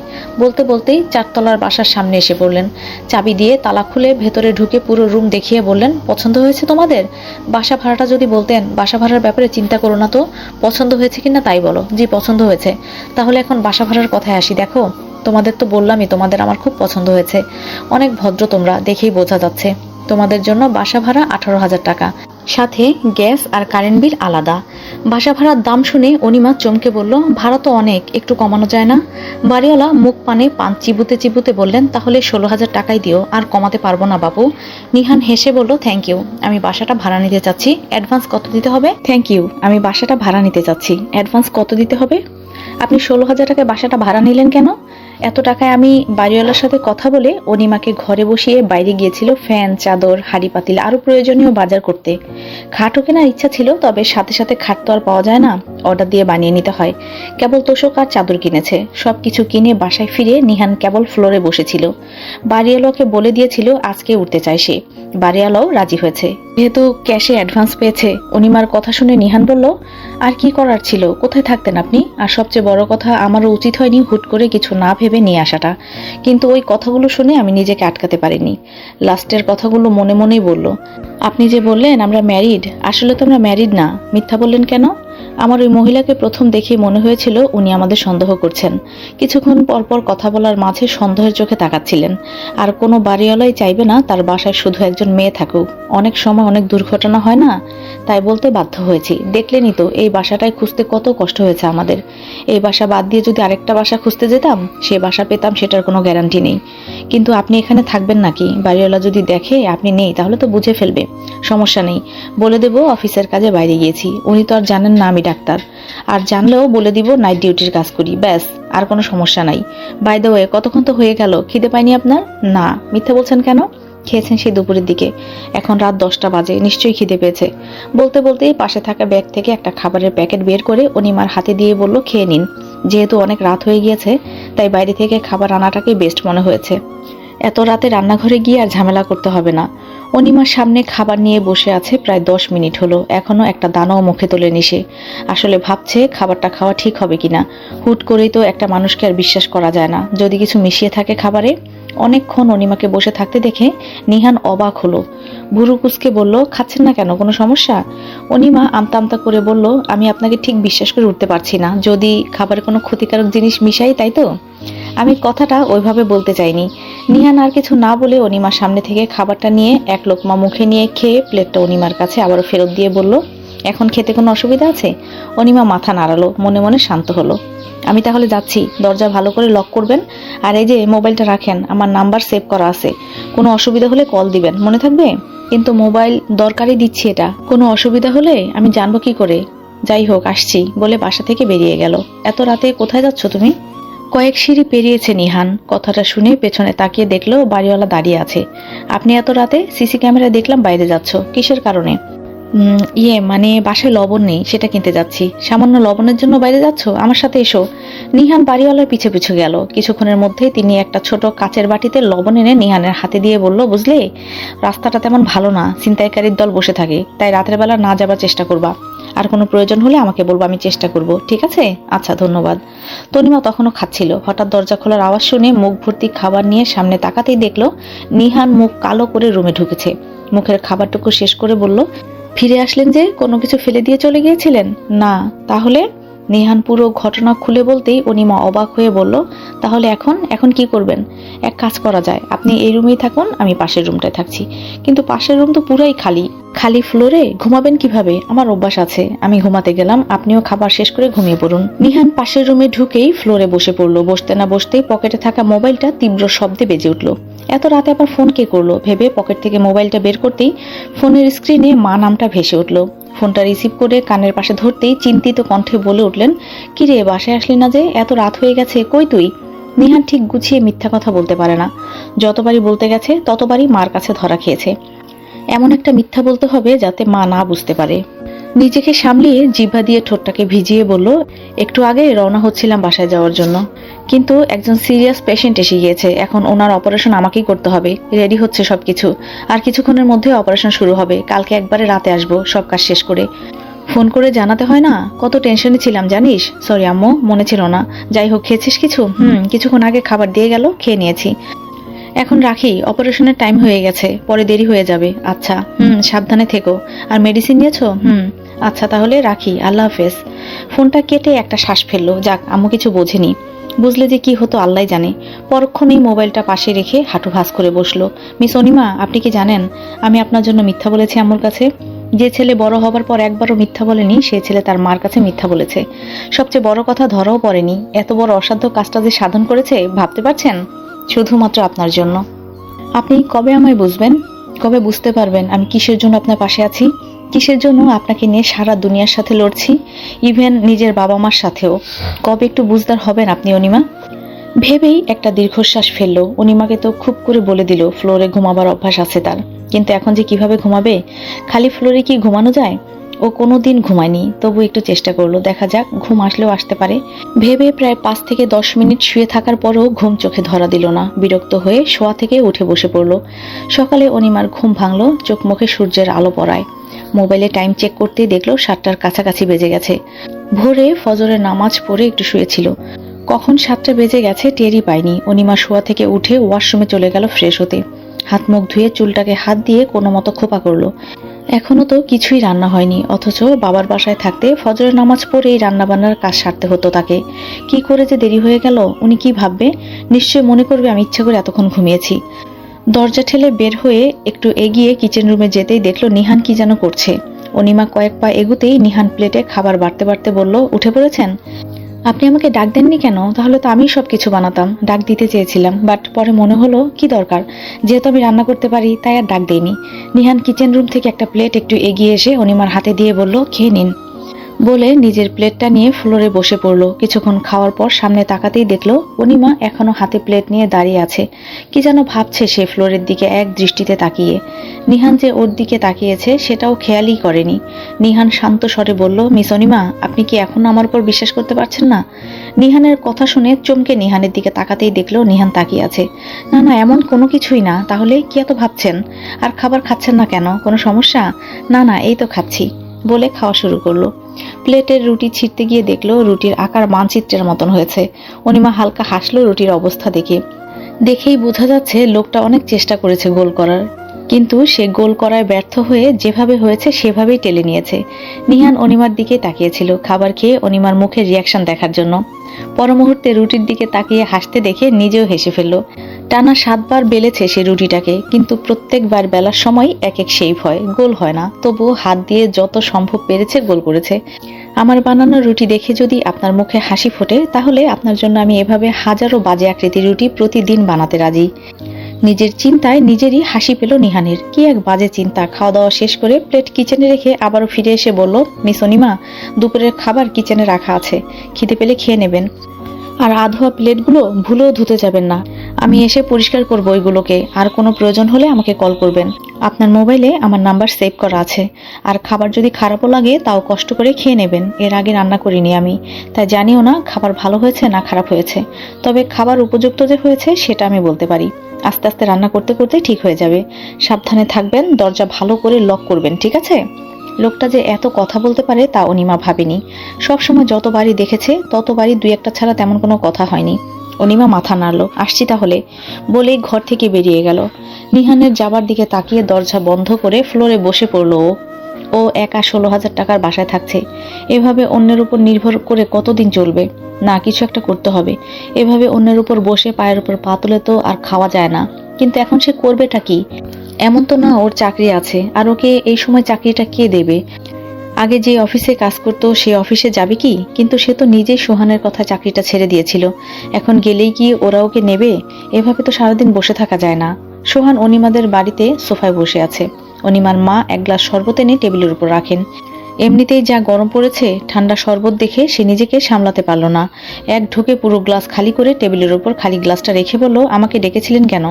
আমি যা বলার অনিমাকে বলে দিয়েছি। সে কি আপনাদের কিছু বলেনি? হ্যাঁ বলেছে। তাহলে আমার এত মূল্যবান সময় নষ্ট করার মানে কি? আপনি জানেন আমি আজেরা বসে খাই না, কত কাজ থাকে আমার। আমি সেই কাজ ফেলে এখানে এসেছি। শান্ত হও বাবা, এত অল্পতে রেগে গেলে হয় নাকি? শোনো, তোমাকে যে কথা বলতে ডেকেছি সেটা তোমার এবং আমার জন্য অনেক গুরুত্বপূর্ণ। কিসের জন্য ডেকেছেন সেটা যদি বলতেন, তাহলে অনেক উপকার হতো। তাড়াতাড়ি বলেন, আমার কাজ আছে। অনিমার মার অনেক রাগ হলো সোহানের উপর। ইচ্ছা করছে সোহানের গালে দুইটা থাপ্পড় দিয়ে কড়া কয়েকটা কথা শোনাতে। একে তো অনিমার সাথে চিট করেছে, তার উপর এখন বড় বড় গলায় কথা বলছে, ধমক দিচ্ছে। মনে হচ্ছে যেন দোষটা ও করেনি, অনিমা করেছে। কিন্তু এমন একটা সময় নিজেকে রাখতে দিলে হবে না, ঠান্ডা রাখতে হবে মাথা। ঠান্ডা রাখলেই তো ওর লাভ। মেয়ের বিয়ে ডাক্তারের সাথে হবে, এর থেকে বড় লাভ আর কি আছে? না রেগে গেলে হবে না ভেবে নিজেকে দমিয়ে নিলেন। একটা শ্বাস ছেড়ে নিজেকে শান্ত মুখে হাসি ফুটিয়ে বললেন, অনিমা যে প্রেগনেন্ট তা কি তুমি জানো? সোহান প্রথমে অবাক হলো। কই, অনিমা তো আমাকে এই কথা বলেনি। নিজেকে সামলিয়ে বলল, তো অনিমা প্রেগনেন্ট, আমি কি করব? ওর সাথে এখন আমার কোনো সম্পর্ক নেই, ডিভোর্স হয়ে গেছে আমাদের। আর ওর থেকে মতামত নিয়েই হয়েছে, নিজ ইচ্ছায় আমাকে ডিভোর্স দিয়েছে। কোনো জোরাজোরি করিনি আমি। তাহলে এখন আমাকে এসব জানাচ্ছেন কেন? অনিমার মা হাসলো। ছেলেটা এত বোকা কেন ভেবে আরেকটু হেসে সামনের টেবিল থেকে চায়ের কাপটায় এক চুমুক দিয়ে বলল, তুমি যে কথাগুলো বলছো সেটা আমিও জানি যে অনিমা নিজ ইচ্ছায় তোমাকে ডিভোর্স দিয়েছে। কোনো ফোর্স করনি সাইন করাতে। কিন্তু তুমি নিশ্চয়ই জানো প্রেগনেন্ট অবস্থায় বিবাহিত দম্পতির মাঝে কোনো প্রকার ডিভোর্স হয় না। ইসলামী নিয়ম অনুযায়ী তোমরা এখনো আলাদা হওনি। অনিমা নিহাত ভালো শান্তশিষ্ট মেয়ে বলে তোমাকে কিছুই বলেনি, কিন্তু ওর জায়গায় অন্য কোনো মেয়ে থাকলে তোমার করা অন্যায় মেনে নিত না কোনোদিন। আপনি আমাকে এখন এসব কথা বলছেন কেন? আমি তো জানতাম না ও প্রেগনেন্ট, এতে আমার দোষ কোথায়? জানতে না, এখন তো জেনেছ। আমি চাইছি তুমি অনিমাকে মেনে নাও, আবার ফিরিয়ে নাও, অ্যাটলিস্ট বাচ্চাটা হওয়ার আগ পর্যন্ত। বাচ্চাটা হয়ে গেলে তোমরা আলাদা হয়ে যেও। মানে এসব কি বলছেন? আমি যাকে ভালোবাসি তার কি হবে? কয়দিন বাদে আমরা বিয়ে করব। তোমার ভালোবাসার মানুষের কি হবে সেটা আমি কি করে জানবো? আমি আমার ডিসিশন জানিয়ে দিয়েছি, আর তুমি যদি তা না মানো তাহলে আইনি পদক্ষেপ নিতে বাধ্য হব। আমাকে অনিমার মতো নরম মনের ভেবো না। দুনিয়া উল্টে গেলেও আমি যা বলি তাই করি। তোমার ক্ষেত্রে কোনো পরিবর্তন হবে না। আমি অনিমার সাথে দেখা করতে চাই। ও কোথায়? যা কথা বলার আমি ওর সাথে বলবো। ওকে খুঁজে বের করার দায়িত্ব তো তোমার। আমি কি করে জানবো? সোহান ভুরু কুচকে বলল, মানে অনিমা কি এই বাসায় নেই? না, কেন? ওর তো এ বাসাতেই থাকার কথা ছিল, বাটও চলে গিয়েছে। আমি কিছুই বুঝতে পারছি না, আমাকে একটু বুঝিয়ে বলবেন? সব কথা শুনে সোহান রেগে বলল, আপনারা একজন অচেনা ছেলের সাথে কিভাবে যেতে দিলেন অনিমাকে? আমাদের কি দোষ? ওই ছেলেই তো হাত ধরে নিয়ে চলে গেছে জোর করে। অনিমারও যাবার কোনো ইচ্ছে ছিল না। ওই ছেলের চেম্বারের ঠিকানা, বাসার ঠিকানা দিন। নিশ্চয়ই অনিমাকে নিজের বাসাতে রেখেছে। না, ও নিজের বাড়িতে অনিমাকে রাখলে ওর মা বলতো আমাকে। আমি শিওর নিহান ওকে বাড়িতে তোলেনি, অন্য কোনো জায়গায় রেখেছে। তাও দিন। ওর বাবা মার জানা উচিত যে ওনার ছেলে জোর করে অন্যের মেয়েকে নিজের কাছে আটকে রেখেছে। আমি জানাবো ওনাদের। তোমার যা মন চায় করো। সোহানের হাতে ঠিকানা দিতেই সোহান বেরিয়ে পড়ল। অনিমার মা মনে মনে বললেন, এখন আমার মেয়ের বিয়ে কেউ আটকাতে পারবে না। নিহানের সাথেই ওর বিয়ে হবে। অনিমা, খুব ভেবেছিলি তো একটা ডাক্তার বড়লোক ছেলেকে নিজের বশে এনে বিয়ে করে ফেলবি? তোর সব আশায় আমি এক বালতি পানি ঢেলে দিলাম। তোর বাচ্চাটা হবার আগ পর্যন্ত সোহান তোকে মেনে নিতে নিতে তিথির সাথে নিহানের বিয়েটা হয়ে যাবে। আর বিয়েটা হয়ে গেলে সোহান যদি তোকে লাথি দিয়ে বেরো করে দেয় তাহলেও আমার কিছুই আসবে যাবে না। জাস্ট কয়েকটা মাস। আহারে, তোর আর সুখের মুখ দেখা হলো না রে। যেই দুঃখী কপাল নিয়ে জন্মেছিস সেই দুঃখী কপাল নিয়ে সারা জীবন থাকা লাগবে তোর। তোর দুঃখে আমার এত কান্না পাচ্ছে কেন? ভেবেই হাসতে লাগলেন। অতীত। অনিমা স্কুল শেষে কোচিং করে বাসায় ফিরছিল। এই কোচিংটাও না কেন যে স্কুল ছুটির পরপরই ক্লাস করায় কে জানে। এত কি এনার্জি থাকে? টানা 5 ঘন্টা ক্লাস করে কোচিং এর জন্য আবার 1 ঘন্টা দাঁড়িয়ে থাকা লাগে। তখন মিস আবার ছোট ক্লাসের মেয়েগুলোকে পড়ান। ওদের ক্লাসের বেশিরভাগ মেয়েই যাদের বাসায় কোচিং এর কাছাকাছি, তারা বাসায় গিয়ে ওই 1 ঘন্টা খেয়ে দিয়ে ড্রেস চেঞ্জ করে রেস্ট নিয়ে ক্লাস করতে আসে। কিন্তু অনিমার বাসায় একটু দূরে হয়, বাসায় গিয়ে আর রেস্ট নেওয়া হয় না, সরাসরি স্কুল শেষ করেই কোচিং এর জন্য বসে থাকে ওয়েটিং রুমে। সেই ক্লাস শেষ করেই আস্তে ধীরে রাস্তা দিয়ে হেঁটে যাচ্ছিল অনিমা। হাতে একটি ছাতা, বৃষ্টি পড়ছে, চারদিক বৃষ্টিতে আবছা হয়ে আছে। হাতের কাছে একটা টাকাও নেই যে রিক্সা করে যাবে। হাঁটতে হাঁটতে একটা ফোপানোর আওয়াজ পেল। মনে হচ্ছে সামনের গলিটার ভেতর থেকে কান্নার আওয়াজ আসছে। অনিমার ভুরু কুঁচকে এলো, কয়েক পা এগিয়ে গেল। 2 কদম হেঁটেই থামিয়ে নিল নিজেকে। কি করতে যাচ্ছিল সে?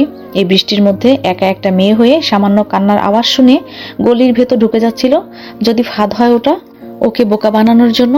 এখনকার যুগে কাউকেই বিশ্বাস করতে নেই ভেবেই নিজেকে সামলিয়ে পেছন ফিরে যাবার জন্য পা বাড়াতেই আবারও কান্নার আওয়াজ ওর কানে এলো। আচ্ছা, ও যা ভাবছে তা যদি না হয়, সত্যি যদি কারো সাহায্যের প্রয়োজন হয়, তাহলে সামান্য সন্দেহের জন্য, নিজের ভালোর জন্য একজনের যদি ক্ষতি হয়ে যায়, না, গিয়ে দেখা উচিত।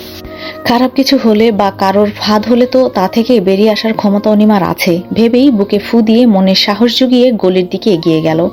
গলির কাছাকাছি আসতেই উকি দিয়ে সামনে তাকাতেই দেখলো একটা ছেলেকে ঘিরে বাকি 4-5 জন ছেলে দাঁড়িয়ে আছে। মাঝে থাকা ছেলেটা ভয়ে দাঁড়িয়ে কাঁপছে, আর বাকি ছেলেগুলো তো তা দেখে মজা নিচ্ছে। অনিমা আড়াল থেকে বেরিয়ে ধমক দিয়ে বলল, কি হচ্ছে এখানে? অনিমার কণ্ঠ শুনে ছেলেগুলো অনিমার দিকে তাকিয়ে বলল, আপু, আমাদের ব্যাপার আমাদেরকে সলভ করতে দিন, প্লিজ আমাদের মাঝে আসবেন না। আমি তোমাদের মাঝে আসবো না, আসতেও চাইনি, কিন্তু একটু আগে দেখলাম পুলিশ গাড়ি করে এদিকেই আসছে। যদি ওরা দেখে তোমরা সবাই মিলে একটা ছেলেকে অত্যাচার করছো, তাহলে কিন্তু জেলে নিয়ে যাবে তোমাদের। বাবা মা ডাকাবে, সেটা কি খুব ভালো হবে? সত্যি বলছো? হ্যাঁ, বিশ্বাস না হলে ওয়েট করতে পারো। যখন আসবে তখন আমাকে কিছু বলতে পারবে না। তোমাদের বড় বোন হিসাবে জাস্ট আমার দায়িত্ব পালন করলাম। ছেলেগুলো অনিমার কথা শুনে দৌড়ে পালিয়ে গেল। অনিমা ওদের দৌড়ে যেতে দেখে সামান্য হেসে সামনে তাকিয়ে দেখলো ছেলেটা মাটিতে হাঁটু মুড়ে বসে আছে, ভয়ে কাঁপছে। অনিমা কয়েক পা এগিয়ে ছেলেটার দিকে হাত বাড়িয়ে দিয়ে বলল, কোনো ভয় নেই, ফাজিলগুলো চলে গেছে, ওঠো। ছেলেটা মাথা উঁচু করে অনিমার দিকে তাকালো। চোখে মুখে এখনো ভয়ের ছাপ উপস্থিত। অনিমাকে ঠিক বিশ্বাস করে উঠতে পারছে না। অনিমা হেসে হাঁটু মুড়ে নিচু হয়ে বলল, ওরা তোমাকে কিচ্ছু করতে পারবে না, আমি এসে গেছি, পিচ্ছি, ওঠো। যেভাবে বৃষ্টিতে ভিজছো, ঠান্ডা লেগে যাবে তো। আর তোমার মুখে রক্ত লেগে আছে কেন? ওরা কি তোমায় মেরেছে? ছেলেটি কোনো কথার উত্তর দিল না, চুপচাপ তাকিয়ে আছে অনিমার দিকে। অনিমা মাথায় হাত বুলিয়ে বলল, আচ্ছা, বলতে হবে না তোমায়, আমার হাত ধরে উঠে দাঁড়াও। ছেলেটা অনিমার হাত ধরে দাঁড়াতে দাঁড়াতে বলল, পুলিশ কি সত্যি এদিকে আসছে? পুলিশ কি সত্যি এদিকে আসছে? অনিমা হেসে বলল, এই বৃষ্টির মধ্যে কোনো পুলিশ আসবে? মিথ্যা বলেছি যাতে ওরা চলে যায়, নাহলে তো তোমাকে ছাড়তোই না। ও আরেকটা জিনিস বলেই কাঁধে থাকা ব্যাগের চেন খুলে একটা ব্যান্ডেজ খুলে ছেলেটার কপালে লাগিয়ে দিতে দিতে বলল, ইস, ছেলেগুলো কিভাবে মেরেছে? এভাবে মারে কেউ? রক্ত বের হচ্ছে কপাল থেকে। এতটুকু ছেলেরাও আজকাল মারপিট করে। চলো তোমাকে বাসায় দিয়ে আসি। ছেলেটা মাথা নেড়ে সম্মতি জানালো। তোমার নাম কি? মাহির। বাহ, বেশ সুন্দর নাম। আমার নাম অনিমা, তুমি আমাকে আপু বলে ডাকতে পারো, ঠিক আছে? সরি, আমার কাছে ছাতা নেই, নয়তো ছাতা মাথায় করে নিয়ে যেতাম। কিছুক্ষণ হাঁটার পর মাহির বলে উঠল, এখানেই আমার বাসা। অনিমা মাথা তুলে তাকাতেই অবাক হয়ে বলল, আরে, আমার বাসাও তো এখানে, ভাড়া থাকো তোমরা? আগে তো দেখিনি কোনোদিন, নতুন এসেছি। ও আচ্ছা, এজন্যই দেখিনি বোধ হয়। আচ্ছা, তাহলে তুমি তোমার বাসায় যাও। আর কোনো অসুবিধা হলে ওই ছেলেগুলো আর বিরক্ত করলে আমাকে বিচার দেবে, বুঝতে পেরেছো? সহ্য করবা না একদম। আচ্ছা, আসি তাহলে। অবশ্যই, বাই। সোহান অনিমার মার দেওয়া ঠিকানা অনুযায়ী নিহানের চেম্বারে আসলো। নিহান তখন রুগী দেখছিল চেয়ারে বসে। হঠাৎ দরজায় নকের শব্দে সামান্য তাকাতেই সোহানকে দেখলো। সোহানকে দেখা মাত্রই ভুরু কুঁচকে এলো নিহানের। এই লোক এখানে কি করছে? সামনে থাকা রোগীটাকে দ্রুত মেডিসিন দিয়ে নার্সকে বলে দিল 5 মিনিট ব্রেকের কথা। এই 5 মিনিটে অন্য কোনো রোগী যেন না আসে, সেই কথাও বলে দিয়েছে। অতঃপর নার্স যেতেই দরজার দিকে তাকিয়ে হেসে বলল, আরে সোহান যে, আসুন আসুন, ভেতরে আসুন। তা কি মনে করে? নিহানের হাসি দেখে সোহানের গা জ্বলে উঠল। নিজেকে সামলিয়ে বলল, অনিমা কোথায়? অনিমার কথা হঠাৎ জিজ্ঞেস করছেন? যেটা বলছি সেটার উত্তর দিন। অনিমা কোথায়? কারণ না জেনে তো আপনাকে আমি ঠিকানা দিতে পারবো না। দরকার আছে আমার ওর সাথে। কি দরকার? আমাদের ডিভোর্স সম্পর্কে কথা বলার আছে। তাহলে তো বিষয়টা গুরুত্বপূর্ণ বলে মনে হচ্ছে। নিহানের খাপছাড়া কথাগুলো শুনে সোহানের রাগ তরতর করে বাড়ছে। দাঁতে দাঁত চেপে বলে উঠল, হেয়ালি না করে ঠিকানাটা বলুন। নিহান ঠিকানাটা কাগজে লিখে সোহানকে দিতে দিতে বলল, আমি যদি দেখি আপনি অনিমার ক্ষতি করার চেষ্টা করেছেন, তাহলে আমি মেনে নেব না সেটা, কথাটা মাথায় রাখবেন।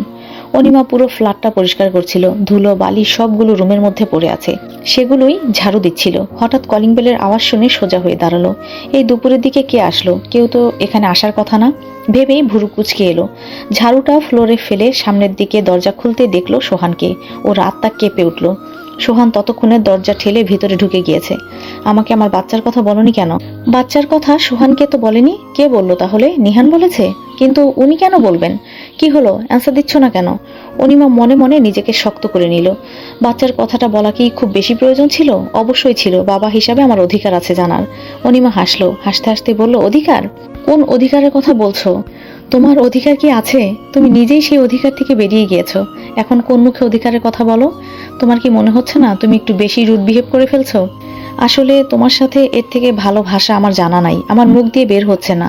কিসের জন্য এসেছো? দেখো, তুমি বাচ্চাটাকে অ্যাবর্শন করিয়ে ফেলো। কি? এসব কি বলছো? আমি কেন বাচ্চাকে মেরে ফেলবো? এই বাচ্চার জন্য আমি এনাকে বিয়ে করতে পারছি না। আর তুমি একা ওকে কিভাবে পালবে?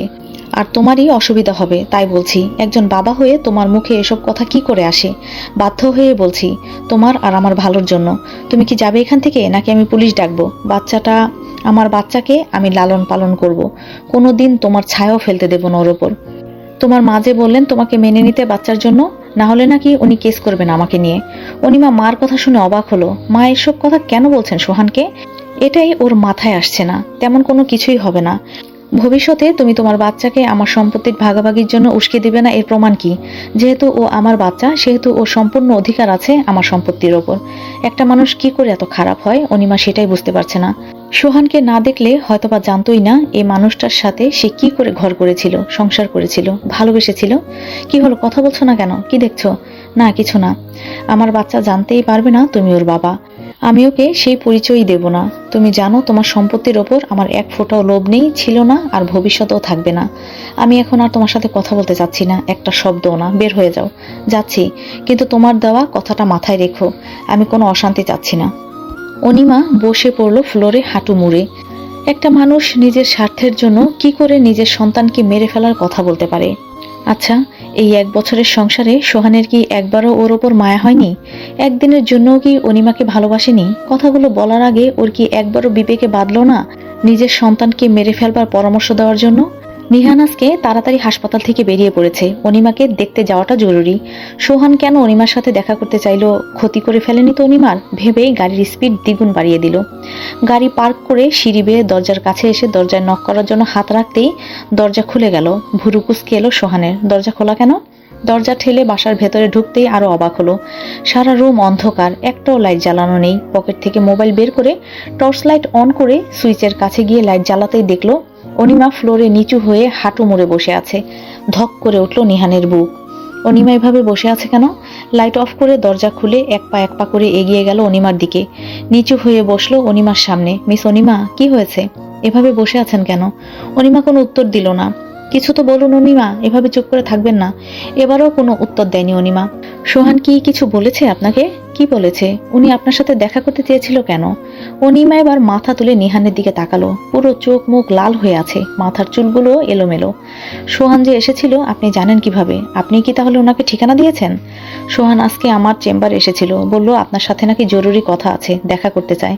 উনি যেহেতু আপনার হাজবেন্ড ছিলেন তাই মানা করতে পারিনি, ঠিকানাটা দিয়ে দিয়েছিলাম। আপনি জানেন ও কেন এসেছিল? কি জরুরি কথা বলার জন্য এসেছিল? না, কেন এসেছিল? অনিমা হেসে বলল, আমার বাচ্চাটাকে অ্যাবর্শন করাতে। এতে নাকি আমাদের দুজনের জন্যই ভালো হবে। আচ্ছা, আপনি বলুন তো, কোনো মা তার সন্তানকে কিভাবে মেরে ফেলে ভালো থাকতে পারে? আর কোনো বাবাই বা কি করে নিজের সন্তানকে মেরে ফেলবার কথা বলতে পারে?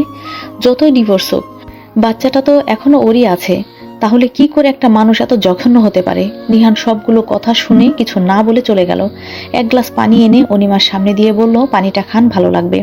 গ্লাসের পানি খেতেই খালি গ্লাসটা নিয়ে পাশে রেখে কিছুক্ষণ চুপ থেকে নিহান বলল, দেখুন, আপনাদের সম্পর্কে কোনো কথা বলার অধিকার আমার নেই এবং আমি কোনোদিন বলবোও না। আমি শুধু বলতে চাই, আপনাকে এত নরম হলে চলবে না অনিমা, শক্ত হতে হবে আপনাকে। যে কেউ আপনাকে কয়েকটা কথা শুনিয়ে দিলে আপনি তা ভেবে মন খারাপ করে থেকে কান্নাকাটি করে কাকে কষ্ট দিচ্ছেন বলেন? নিজেকেই তো। সাথে আপনার বাচ্চাটাও কষ্ট পাচ্ছে। আপনাকে আপনার বাচ্চার জন্য হলেও শক্ত হতে হবে অনিমা। কেউ কথা শোনাতে আসলে আপনি কেন তা মেনে নেবেন? আপনিও দু চারটা কঠোর কথা বলে দেবেন, যাতে সামনের মানুষটা আপনাকে দ্বিতীয়বার কথা শোনাতে আসার আগে অন্তত একটা বার হলেও ভাবে। এই যে সারাদিন কিছু না খেয়ে বসে রইলেন, এতে কে কষ্ট পেয়েছে? সোহানের কি কিচ্ছু হয়েছে? ও কি আদৌ জানে আপনি এভাবে বসে আছেন? আর জানলেও কি ও কি আসবে আপনাকে সান্ত্বনা দিতে? মানুষটার কথা না ভেবে নিজের কথা ভাবুন অনিমা, নিজের বাচ্চাটার কথা ভাবুন। বাইরের মানুষের কথা ভেবে নিজেকে কষ্ট দেবেন না। এখন আর একটা কথাও না ভেবে রেস্ট নিন। অনেকদিন তো অন্যের কথা ভাবলেন, এখন অন্তত নিজের কথা ভাবুন, মানুষের কথা না ভেবে। বলেই রুম থেকে বের হয়ে গেল। কিছুক্ষণ পর এক প্লেট খাবার নিয়ে এসে ঘরে ঢুকলো। দুপুরে তো কিছুই খাননি। যেরকম খাবার রেখে গিয়েছিলাম ঠিক সেই রকমই খাবার পড়ে আছে। এভাবে নিজেকে তো কষ্ট দিচ্ছেনই, সাথে বাচ্চাটাকেও কষ্ট দিচ্ছেন। আপনার কারণে বাচ্চাটা সারাদিন না খেয়ে আছে। এই খাবারটুকু খেয়ে নিন। অনিমা প্রথমে ভেবেছিল খাবে না, খিদে ওর একদমই পায়নি। সারাদিনে একবারও না, কে জানে কেন খিদে পায়নি। কিন্তু নিহানের মুখে বাচ্চার কথা শুনে মানা করতে পারল না। খিদে না পেলেও তাকে খেতে হবে, বাচ্চাটার জন্য হলেও তাকে খেতে হবে। এসব ভেবে নিহানের হাত থেকে খাবারের প্লেট নিয়ে বলল, আপনি খাবেন না? নিহান মুচকি হেসে বলল, একটু পরে খাবো, আজকে তাড়াতাড়ি বাসায় যেতে হবে, নইলে আবার গেট আটকে দেবে। পরে যেতে পারবো না, বাসায় গিয়ে খাবো, আপনি খেয়ে নিন। অনিমা মাথা নেড়ে খাবারে মনোযোগ দিল। আমি দুঃখিত। কেন? নিহান একটা শ্বাস ছেড়ে বলল, আমি যদি সোহানকে বাসার ঠিকানাটা না দিতাম তাহলে উনি আসতে পারতেন না, ওইসব কথাও বলতেন না। আর না আপনি মন খারাপ করে খালি পেটে থাকতেন। আমার একদমই উচিত হয়নি ওনাকে বাসার ঠিকানাটা দেওয়া।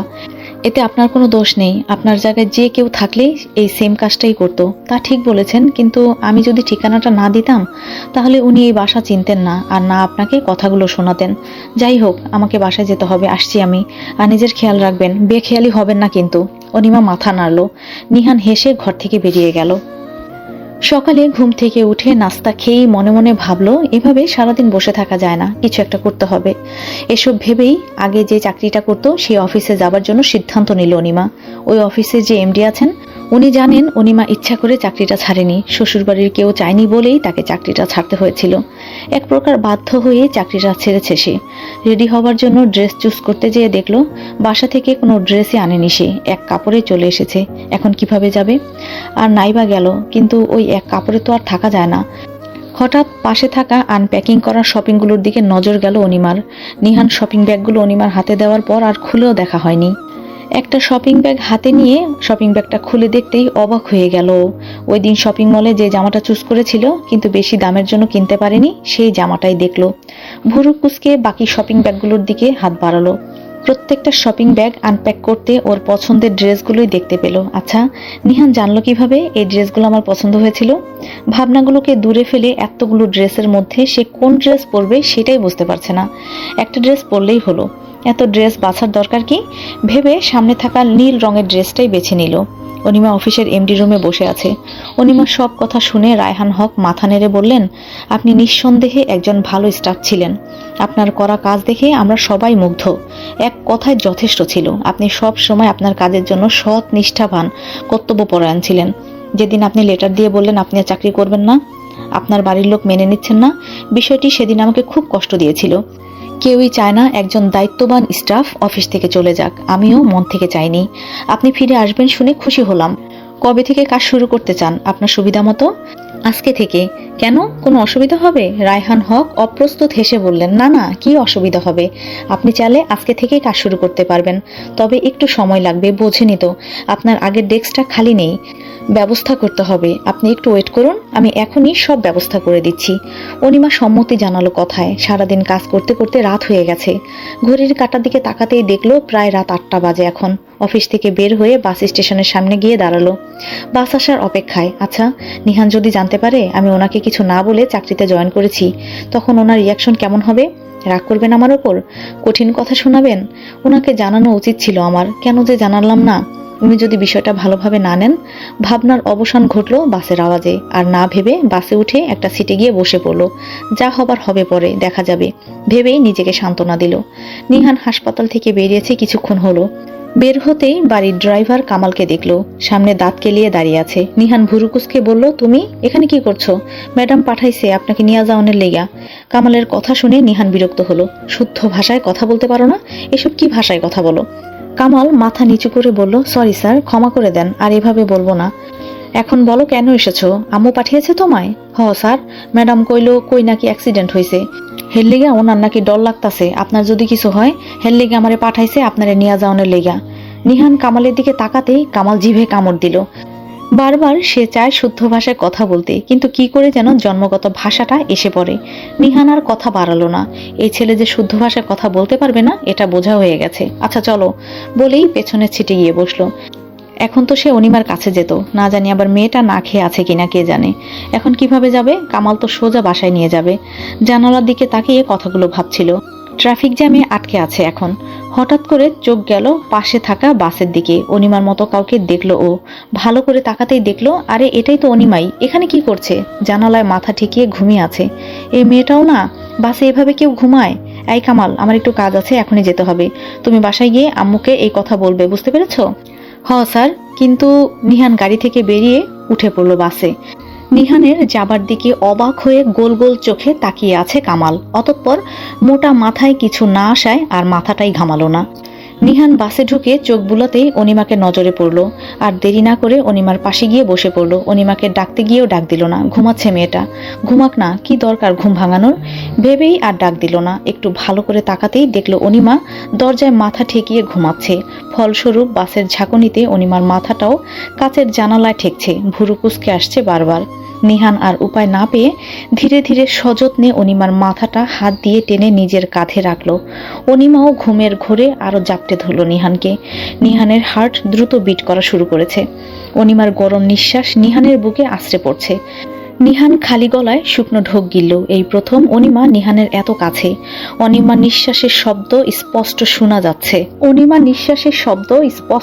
যাচ্ছে।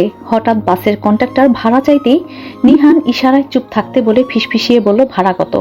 কন্ডাক্টরও নিহানের মতোই মাথা নিচু করে ফিসফিসিয়ে বলল, 30 টাকা। আমি যাবার সময় দিয়ে দিলে কি কোনো সমস্যা হবে? আচ্ছা, পরেই দিয়েন ভাড়া। কন্ট্রাক্টর চলে যেতেই নিহান আবারও অনিমার দিকে তাকালো। বিড়ালের ছানার মতো গুটিসুটি হয়ে ঘুমিয়ে আছে। অনিমাকে নিজের কাঁধে দেখে নিহানের মুখে হাসি ফুটে উঠল। বিশ্বজয়ের হাসি। মনে হচ্ছে পৃথিবীর সবচেয়ে দামি জিনিসটা পেয়েছে সে। কিন্তু হাসি বেশিক্ষণ টিকলো না। গাড়ির ব্রেকে অনিমার ঘুম ভেঙে গেল। ভালো করে চোখ মেলে আশেপাশে তাকাতেই নিহানকে চোখে পড়ল। ভুরু কুঁচকে বলল, আপনি এখানে কিভাবে? আরে মানে গাড়িটা নষ্ট হয়ে গিয়েছিল, তাই আর উপায় না পেয়ে বাসে উঠেছিলাম। আর বাসে উঠতে আপনাকে দেখলাম। ডাক দেননি কেন আমাকে? ঘুমাচ্ছিলেন তাই আর ডাক দেনি। কথা বলতে বলতে গন্তব্যস্থলে পৌঁছে গেল। বাস থেকে নেমে হাঁটতে হাঁটতে অনিমা বলল, জিজ্ঞেস করবেন না আমি বাইরে গিয়েছিলাম কেন, কোথায় গিয়েছিলাম বা কি কাজে গিয়েছিলাম? নিহান হেসে বলল, না জিজ্ঞেস করবো না। আপনি বলতে না চাইলে জিজ্ঞাসা করে লাভ কি? অনিমা অবাক হয়ে বলল, আপনার জানার কোনো আগ্রহ নেই আমি সারাদিন কোথায় ছিলাম? আগ্রহ তো আছে, আপনি বললে শুনবো, তবে আপনি যদি না চান তাহলে থাক। আপনাকে তো জোর করতে পারি না, সেই অধিকারও আমার নেই। আমি চাকরিতে আবার জয়েন করেছি আজকে থেকেই। অফিসে ছিলাম সারাদিন। নেহান খুশি হয়ে বলল, বাহ, বেশ ভালো তো। আর এই খবরটা আপনি আমাকে এখন জানাচ্ছেন? সময় পাইনি। তাহলে ঠিক আছে, আমি অনেক খুশি হয়েছি। প্রত্যেক মেয়েদেরই নিজেদের পায়ে দাঁড়ানো উচিত। বাই দ্য ওয়ে, আপনার অফিসটা কোথায়? অনিমা অফিসের নাম বলতে নিহান অবাক হয়ে বলল, আরে আমার হাসপাতালের কাছেই তো। ভালোই হলো। অনিমা ভুরু কুঁচকে বলল, ভালো কেন? নিহান অনিমার আচমকা এমন প্রশ্নে ভরকে গেল। গলার পেছনের দিকটায় ডান হাত দিয়ে চুলকাতে চুলকাতে বলল, মানে কোনো প্রয়োজন হলে তো দেখা করা যাবে, সাহায্যও নেওয়া যাবে। কথা বলতে বলতে বাসার সামনে এসে পড়ল ওরা। অনিমার কাছ থেকে চাবি নিয়ে দরজা লক খুলতে খুলতে বলল, খাটের ব্যবস্থা হয়ে গেছে, কালকের মধ্যে এসে পড়বে। আমি ফোন দিয়ে বলে দিয়েছি ওনাদের। অনিমা অবাক হয়ে জিজ্ঞাসা করলো, খাট? নিহান দরজা খুলে ভেতরে ঢুকতে ঢুকতে বলল, ও আপনাকে তো বলাই হয়নি। যেদিন এই বাসায় আমরা এসেছিলাম তার পরের দিনই আমি দোকানে গিয়ে খাটের অর্ডার দিয়ে আসছিলাম, কালকে নিয়ে আসবে ওরা। কিন্তু এত তাড়াতাড়ি খাট কিভাবে বানিয়ে ফেললো? দোকানদার আমার চেনা একজন, ওনাকে বলেছিলাম ইমার্জেন্সি লাগবে, যত তাড়াতাড়ি পারেন খাটটা যেন বানায়। এত তাড়াতাড়ি বানিয়ে ফেলবে আমি ভাবিও নি। চেম্বারে থাকাকালীন ফোন দিয়ে বলল খাট নাকি রেডি, সুবিধা মতো যে কোনো টাইমে বাসায় দিয়ে আসতে পারবে। ও আচ্ছা, যান গিয়ে ফ্রেশ হয়ে আসুন। অনিমা জামা তোয়ালে নিয়ে ওয়াশরুমের দিকে রওনা হলো। গোসল করা লাগবে, যা গরম পড়েছে, গোসল ছাড়া থাকা যাবে না। ভাবতে ভাবতে ওয়াশরুমে ঢুকে পড়লো। নিহান এক গ্লাস পানি খেয়ে গায়ে থাকা অ্যাপ্রনটা চেয়ারে খুলে রাখলো। গলার টাইটা ঢিলে করে শার্টের হাতাগুলো ফোল্ড করে কিচেন রুমের দিকে রওনা হলো খাবার বানানোর উদ্দেশ্যে। কিচেনে ঢুকেই চুলায় ভাত বসিয়ে দিল। কিন্তু তরকারি কি রান্না করবে? ডিম ভাজি? কিন্তু ঘরে তো একটা ডিমও নেই। ভাবতে ভাবতেই অনিমা গোসল করে বেরিয়ে আসলো রুম থেকে। নিহানকে রান্নাঘরে দেখে বলল, কি করছেন? অনিমার ডাকে প্রথমে চমকে উঠলেও নিজেকে সামলে নিয়ে বলল, তেমন কিছু না, রাতের খাবার বানাচ্ছিলাম। আপনি কেন রান্না করছেন? আমাকে বলুন কি রান্না করবেন, আমি রান্না করছি। আরে সমস্যা নাই, আমি পারবো। আপনি কি খাবেন আজকে ডিনারে? আলু ভাজি খাবেন? আপনি বানাতে পারেন? নিহান আমতামতা করে বলল, না, এর আগে বানাইনি। আপনি আমাকে রেসিপিটা বলেন, আমি বানাচ্ছি। আপনি পারবেন না, আমি বানাচ্ছি। বলেই আলু আনার জন্য যেতেই নিহান পেছন থেকে বলল, আপনার এই অবস্থায় কাজ করাটা একদমই ঠিক না তো। তার উপর সারাদিন অফিস করে এসছেন। আপনি আমাকে বলুন, আমি ভাজি করছি। আপনি আলু পুড়ে ফেলবেন। আচ্ছা, তাহলে আমি আলু পেঁয়াজ মরিচ এগুলো কেটে দিচ্ছি, আপনি জাস্ট খুন্তি দিয়ে নাড়বেন, ঠিক আছে? ঠিক আছে। নিহান এসে আলু পেঁয়াজ মরিচ নিয়ে বসে পড়লো কাটার জন্য। প্রায় 1 ঘন্টা লাগলো আলু কুচি কুচি করার জন্য। অনিমা সামনে দাঁড়িয়ে দাঁড়িয়ে দেখছে। আলু কুচি করার পর পেঁয়াজ কুচি করার জন্য পেঁয়াজ হাতে নিয়ে অনিমার দিকে তাকিয়ে বলল, পেঁয়াজ কিভাবে কাটে? অনিমা হাতের ইশারায় পেঁয়াজ কাটার নিয়ম দেখালো। নিহান হেসে বলল, আরে এটা তো সহজ, আস্ত আলু কাটার থেকে 1 মিনিটেই হয়ে যাবে। আপনি একটা কাজ করুন, পাতিল রেডি করুন। অনিমা একটা ফ্রাই প্যান নিয়ে ধুয়ে চুলায় বসিয়ে নিহানের কাছে আসতেই দেখলো নিহান পেঁয়াজ কেটে ফেলেছে। অনিমা অবাক হয়ে বলল, এত তাড়াতাড়ি পেঁয়াজ কাটা শেষ আপনার? বলেই নিহানের দিকে তাকাতেই দেখলো নিহান নাক টানছে আর চোখ দিয়ে পানি পড়ছে। চোখ এত জ্বলছে কেন আমার? চোখ ডলতে ডলতে বলল কথাটা। অনিমা নিহানের অবস্থা দেখে হাসবে নাকি কাঁদবে সেটাই বুঝতে পারছে না। হাসিটাকে পেটে চাপা রেখে বলল, এজন্যই আপনাকে মানা করেছিলাম, শুনলেন না তো আমার কথা। এখন আপনি রুমে যান, এখানে থাকলে আরো চোখ জ্বলবে। অনিমার কথা অনুযায়ী নিহান রান্নাঘর থেকে রুমে চলে গেল। চোখ মেলতেই পারছে না একদম। এরপর থেকে পেঁয়াজ কাটার সময় চোখে সানগ্লাস পরে তারপর কাটবে। কই যেন দেখেছিল সানগ্লাস পরে পেঁয়াজ কাটলে নাকি চোখ জ্বলে না। ইস, কেন যে ভুলে গেল। অবশ্য ঘরে তো কোনো সানগ্লাসও ছিল না, কালকে আনা লাগবে। হায়, সব মান সম্মান শেষ আমার অনিমার সামনে। কাঁদতে ইচ্ছা করতেছে। কই ভাবছিল অনিমাকে ইমপ্রেস করবে শেফদের মতো কাটার স্কিল দেখিয়ে। কি চাইলো আর কি হলো।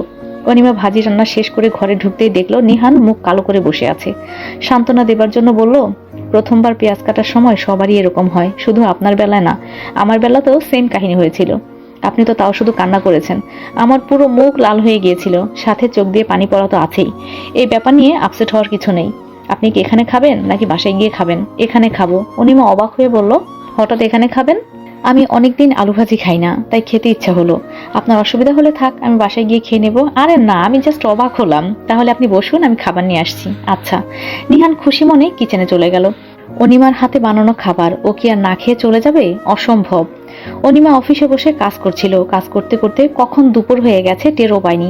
অফিসের সবাই খাবার খেতে চলে গেছে, একমাত্র ওই অফিসে রয়ে গেছে। সবাই অবশ্য বলেছিল একসাথে খাবার খাবার জন্য। কাজের চাপে অনিমাই বলে দিয়েছে একটু পরে খেতে যাবে। সবাই ওর কথায় সম্মতি জানিয়ে চলে গেল। কাজ শেষ হতেই চেয়ার থেকে উঠে খাওয়ার জন্য যেতেই যাবে, তখন সামনে তাকাতেই দেখলো নিহান খাবার হাতে দাঁড়িয়ে আছে হাসি মুখে। নিহানকে দেখেই অনিমার ভুরু জোড়া কুঁচকে এলো। এই ভর দুপুরে নিহান এখানে কি করছে? জিজ্ঞেস করতেই যাবে, নিহান তখনই বলে উঠল, চেয়ারে বসুন অনিমা। কিন্তু নিহান কথাটা বলে দাঁড়িয়ে রইল না। সামনে হেঁটে অনিমার টেবিলের ওপর হাতে রাখা ব্যাগটা রাখলো। ব্যাগটা খুলে একটা বড় টিফিন বক্স বের করলো। টিফিন বক্সটা দেখেই অনিমা বুঝলো নিহানের আসার কারণ। নিহান টিফিন বক্স খুলতে খুলতে সামনে তাকাতেই দেখলো অনিমা দাঁড়িয়ে আছে। কি হলো, বসছেন না কেন? বসুন, লাঞ্চ টাইম শেষ হওয়ার দিকে প্রায়। অনিমা কিছু না বলে চুপচাপ চেয়ারে বসে পড়লো। নিহান টিফিন বক্স থেকে ভাত, মুরগির মাংস, সবজি, দই বের করে অনিমার দিকে এগিয়ে দিয়ে বলল, নিন, খেয়ে নিন। অনিমা খাবারের দিকে তাকিয়ে অবাক হয়ে বলল, এতগুলো খাবার? এখন যদি জিজ্ঞাসা করে এই খাবারগুলো আমি কোথা থেকে পেয়েছি, তখন কি বলবো? ওনাকে কি বলবো যে আমার ভাগের খাবারটা আমি ওনার জন্য নিয়ে এসেছি? কিন্তু আমি তো ক্যান্টিন থেকে খাবার খেয়ে নিতে পারবো, কোনো অসুবিধা হবে না আমার। ওনার তো অসুবিধা হবে, এই অবস্থায় বাইরের খাবার খাওয়াটা তো একদমই ঠিক হবে না। বেশ ভেবেচিন্তে বলল, আসলে আজকে আম্মু আমাকে একটু বেশি খাবার দিয়ে ফেলেছে, তাই ভাবলাম আপনার জন্য কিছুটা খাবার নিয়ে আসি। এখানে কিছুটা খাবার? অনেক খাবার এখানে। আপনার লাঞ্চ টাইম শেষ হয়ে যাচ্ছে, তাড়াতাড়ি খেয়ে নিন, পরে খেতে পারবেন না। অনিমা ঘড়ির দিকে তাকিয়ে দেখলো সত্যি সময় প্রায় শেষের দিকে। মাত্র 15 মিনিট বাকি আছে। 10 মিনিটের মধ্যেই মানুষজন আসা শুরু করবে। তখন যদি নিহানকে দেখে তাহলে অনেক কথা বলবে। না, তাড়াতাড়ি খেতে হবে।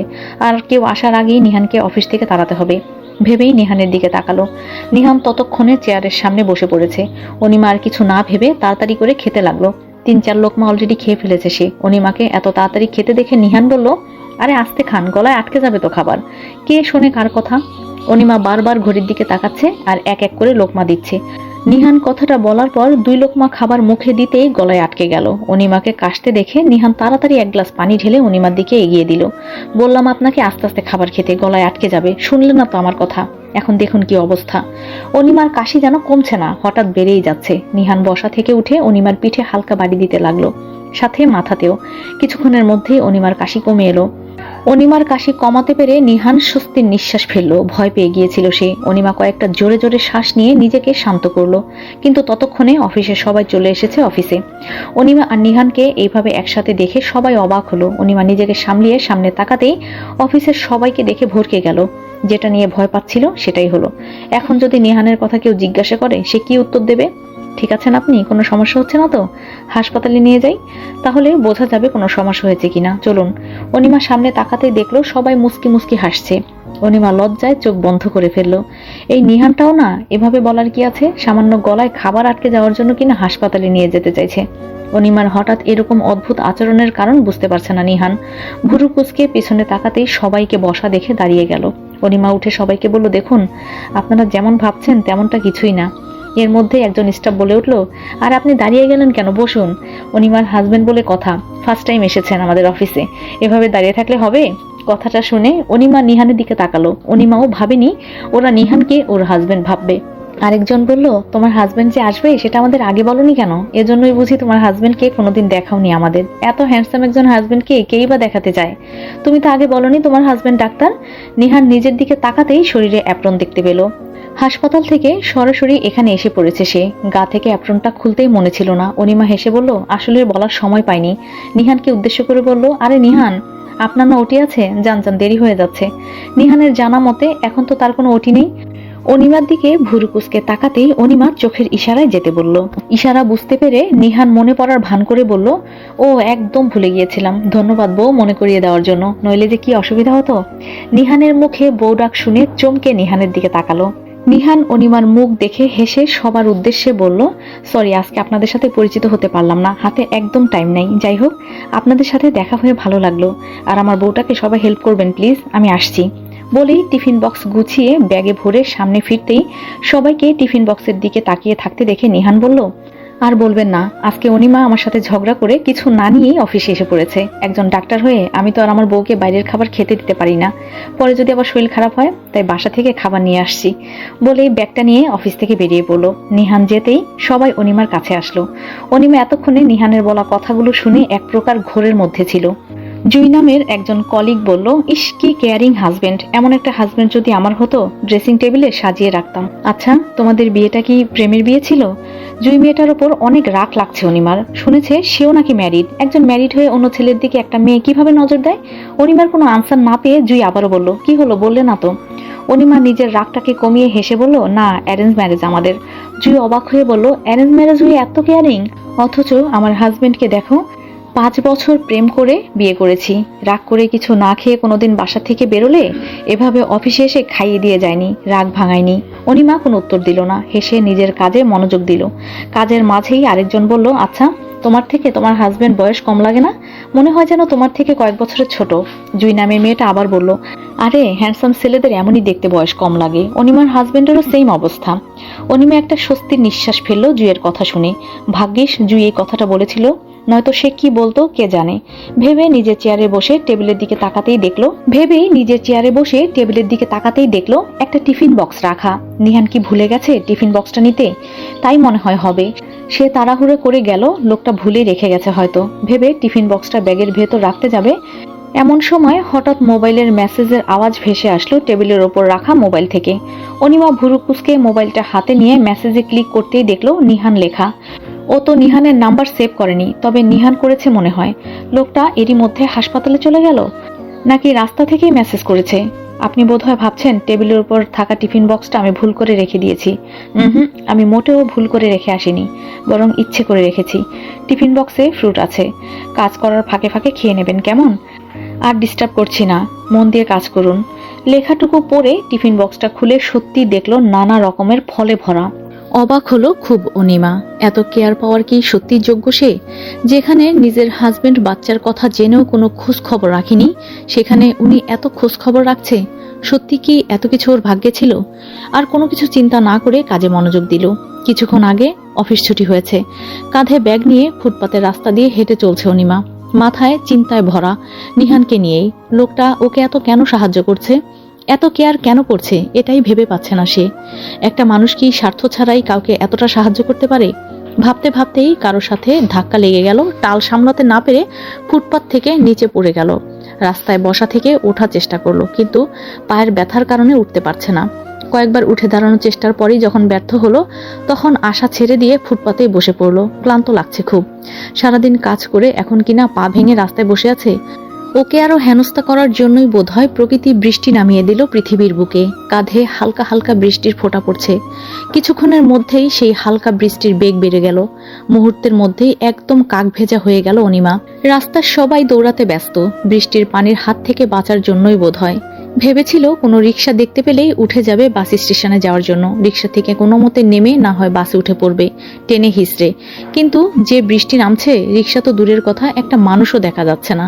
কোনো উপায় না পেয়ে মাথা নিচু করে মাটির দিকে তাকিয়ে রইল।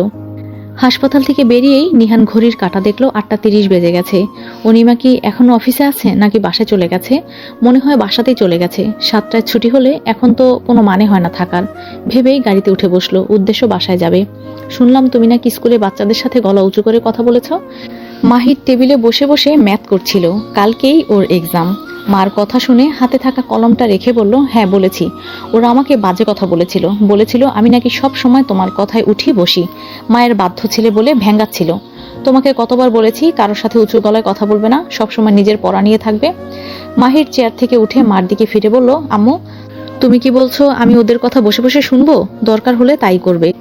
ওরা কয়েকদিন আগে আমাকে মেরেছিল, কপাল দিয়ে রক্ত পড়েছিল আমার, আর ওদেরকে আমি কিছু বলতে পারবো না? আমার সেই অধিকার নেই? না নেই। তুমি দিন দিন বেয়াদব হয়ে যাচ্ছ।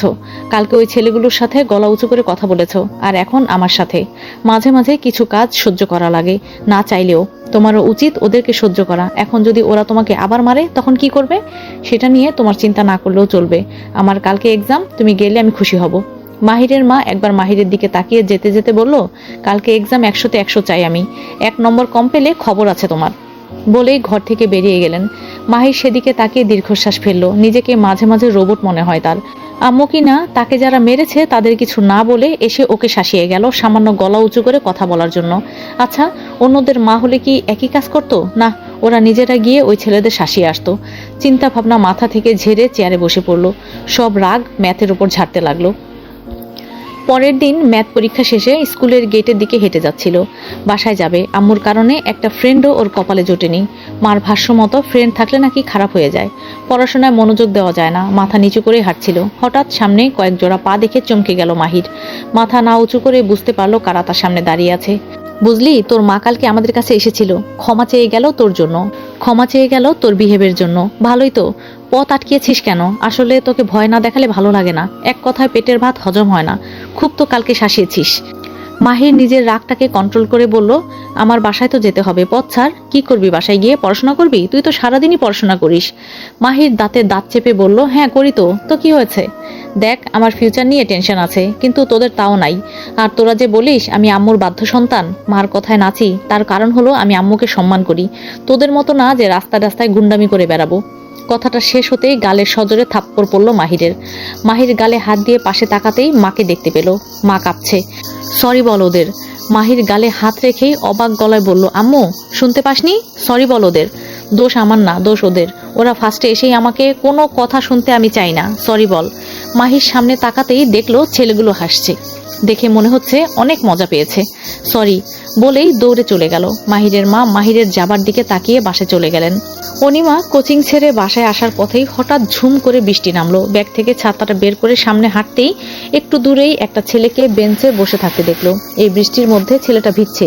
ছেলেটাকে কেমন যেন চেনা চেনা লাগছে অনিমার। একটু কাছে গিয়ে খেয়াল করতেই বুঝতে পারলো ছেলেটা মাহির। আর একটু সামনে এগিয়ে মাহিরের মাথায় ছাতা ধরলো। মাহির মাথা নিচু করে বসেছিল বেঞ্চে। হঠাৎ সামনে কাউকে দেখে ভালো করে তাকাতেই অনিমাকে দেখলো, আর চিনতে একটু অসুবিধা হলো না। অনিমা হাঁটু গেড়ে বসে বলল, এই বৃষ্টিতে এভাবে ভিজছ কেন? ছাতা নেই? মাহির কিছু বলল না, চুপ করে মাথা নিচু করে বসে আছে। এই বৃষ্টিতে এভাবে ভিজলে ঠান্ডা লেগে যাবে তো। মাহির এইবারও কোনো উত্তর দিল না। অনিমা বিরক্ত হলো খুব। এইটুকু ছেলের এত রাগ কিসের? তুমি কি আমার সাথে যাবা? এবারও কোনো উত্তর না পেয়ে অনিমা মাহিরের হাতে ছাতাটা দিয়ে বলল, থাকো তাহলে তুমি, আমি গেলাম। আর বসে থাকলে ছাতাটা ধরে বসে থাকো বলেই চলে যেতে নিলেই মাহির পেছন থেকে অনিমার হাত ধরলো। অনিমা যেতে নিয়েও থেমে গেল। পেছন ফিরতেই মাহির কান্না করে দিল। আচমকা মাহিরের এমন কান্নাতে অনিমা ভরকে গেল। কাঁদছো কেন, কি হয়েছে? মাহির কাঁদতে কাঁদতে বলল, আপনি বলেছিলেন ওই ছেলেগুলোকে উচিত জবাব দিতে, সহ্য না করতে। হ্যাঁ তো, আমি ওদের উচিত জবাব দিয়েছি। অনিমা খুশি হয়ে বলল, বাহ, বেশ ভালো তো, এতে কান্না করার কি আছে? কিছুক্ষণ থেমে অনিমা আবারও বলল, ওরা কি তোমাকে আবার মেরেছে? না, তাহলে কান্না করছো কেন? মাহির কান্নারত চোখে অনিমার দিকে তাকিয়ে বলল, আমার আম্মু আপনার মতো নয় কেন অনিমা? অনিমা থমকে গেল মাহিরের এমন কথা শুনে। অনিমা হঠাৎ খেয়াল করলো ওর মাথায় আর বৃষ্টি পড়ছে না। বৃষ্টি কি থেমে গেল? অবাক হয়ে সামনে তাকাতেই দেখলো নিহান অনিমার মাথায় ছাতা ধরে দাঁড়িয়ে আছে। হাঁটু মুড়ে অনিমার সামনে নিচু হয়ে বলল, আপনি এখানে বসে আছেন কেন? আর বৃষ্টিতে ভিজছেন কেন? অনিমা সব কথা খুলে বলতেই নিহান এক হাতে ছাতাটা ধরে আরেক হাতে অনিমার পাটা ধরে বলল, মনে হয় মচকে গেছে, এত অসাবধান হলে হয়। ইস, কি লাল হয়ে গেছে, দেখেই মনে হচ্ছে অনেক ব্যথা হচ্ছে নিশ্চয়ই। আমাকে ফোন দিয়ে জানাবেন না? তাহলে তো আমি এসে নিয়ে যাই। এত বোকা কেন আপনি? সব সময় নিজের সমস্যা নিজেই সলভ করতে চান।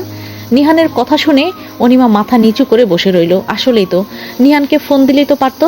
ইস, কেন যেন মাথায় আসলো না। অনিমা বসা থেকে উঠে দাঁড়ানোর চেষ্টা করলো, কিন্তু এবারও ব্যর্থ। ভেবেছিল ব্যথা হয়তোবা একটু কমেছে। নিহান বিরক্ত হয়ে অনিমাকে বলল, ছাতাটা ধর। ভেবেছিল ব্যথাটা হয়তো একটু কমেছে। নিহান বিরক্ত হয়ে অনিমাকে বলল, ছাতাটা ধরতে। অনিমা ছাতাটা হাতে নিতেই নিহান একটা কাণ্ড করে বসলো। অনিমাকে কোলে তুলে নিল নিহান। অনিমা অবাকের চরম পর্যায়ে পৌঁছে গেছে। চোখ দুটো বড় বড় হয়ে গেছে, মনে হচ্ছে এক্ষুনি চক্ষু কোটর থেকে চোখ দুটো বেরিয়ে আসবে। নিহান বুঝতে পারলো অনিমার রিয়াকশন, কিন্তু এখন তার কিছুই করার নেই। অনিমা এমন একটা সিচুয়েশনে ফেলে দিয়েছে, কোলে তাকে নিতেই হতো। হাঁটতে হাঁটতেই নিহান বলল, ছাতাটা ভালো করে ধরুন মিস অনিমা, প্রায় অর্ধেক ভিজে গেছি। জ্বর উঠলে কি আপনি সেবা করবেন আমার? অবশ্য আমার কোনো অসুবিধা নেই।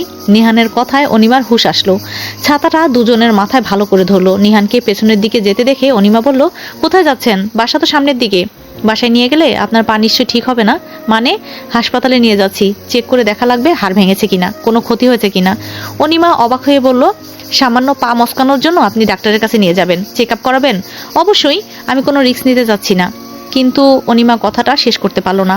আশেপাশে তাকাতেই দেখলো সবাই তাকিয়ে আছে, কেউ কেউ হাসছে। অনিমার কথা বন্ধ হয়ে গেল। অনিমাকে চুপ হতে দেখে নিহানের ভুরু কুঁচকে এলো। হঠাৎ কথা বন্ধ হবার কোনো কারণই খুঁজে পেল না। একদিক দিয়ে ভালোই হয়েছে ভেবে নিহানও আর কোনো কথা বাড়ালো না।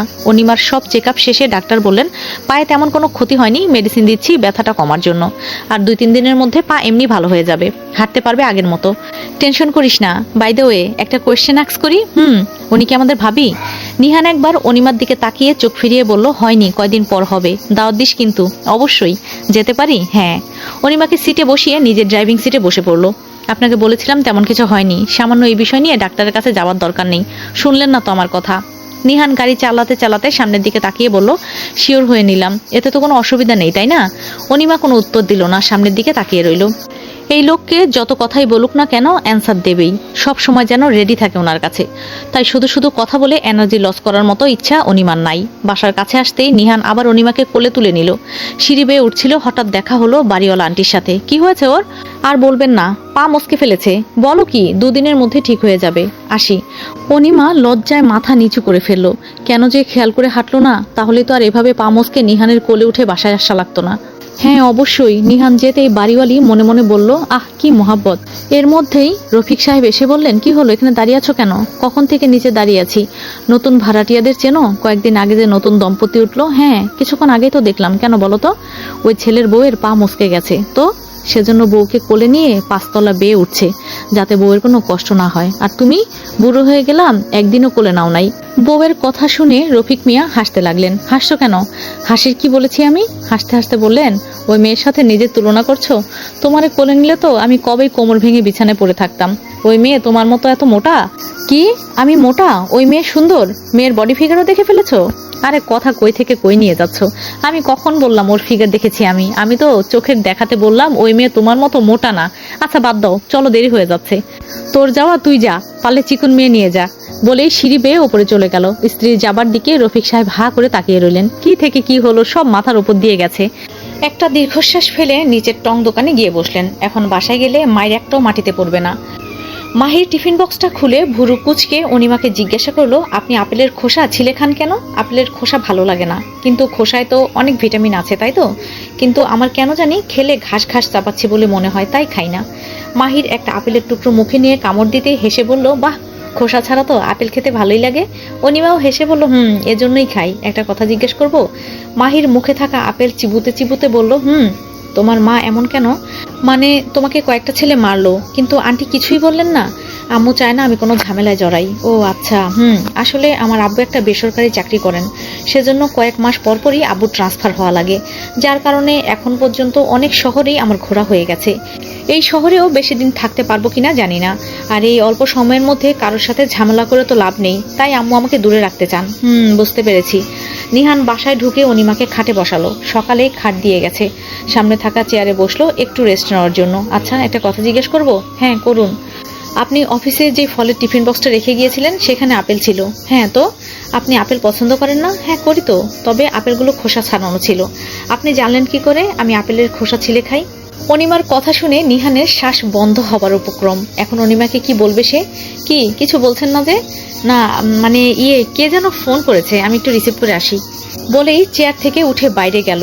কিন্তু আমি তো কোনো মোবাইলের আওয়াজ শুনতে পেলাম না। ততক্ষণে নিহান ঘর ছেড়ে বেরিয়ে গেছে। 10 মিনিট পর নিহান ফিরে আসলো হাতে খাবার নিয়ে। যেহেতু এখন অনিমা রান্না করতে পারবে না পায়ের জন্য, খাবারটা সাইডে রাখতে অনিমা বলল, আপনি কিন্তু আমার প্রশ্নের অ্যান্সার দেননি।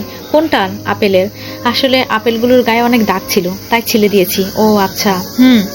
খাবার কি এখন খাবেন? না, একটু পরে খাবো। আপনাকে নিয়ে ডাক্তারের কাছে যেতে চাচ্ছি। একটু আগেই তো গেলাম। না, এই ডাক্তার না, আপনার আলট্রাসোনোগ্রাফি করানোর দরকার। বেবির কি অবস্থা সেটা জানারও দরকার আছে, তাই। আচ্ছা, কবে যাবেন? আপনার পাটা ঠিক হলেই। ঠিক আছে। 2 দিন পর। আলট্রাসোনোগ্রাফি শেষে হাসপাতাল থেকে বেরিয়ে হাঁটছিল।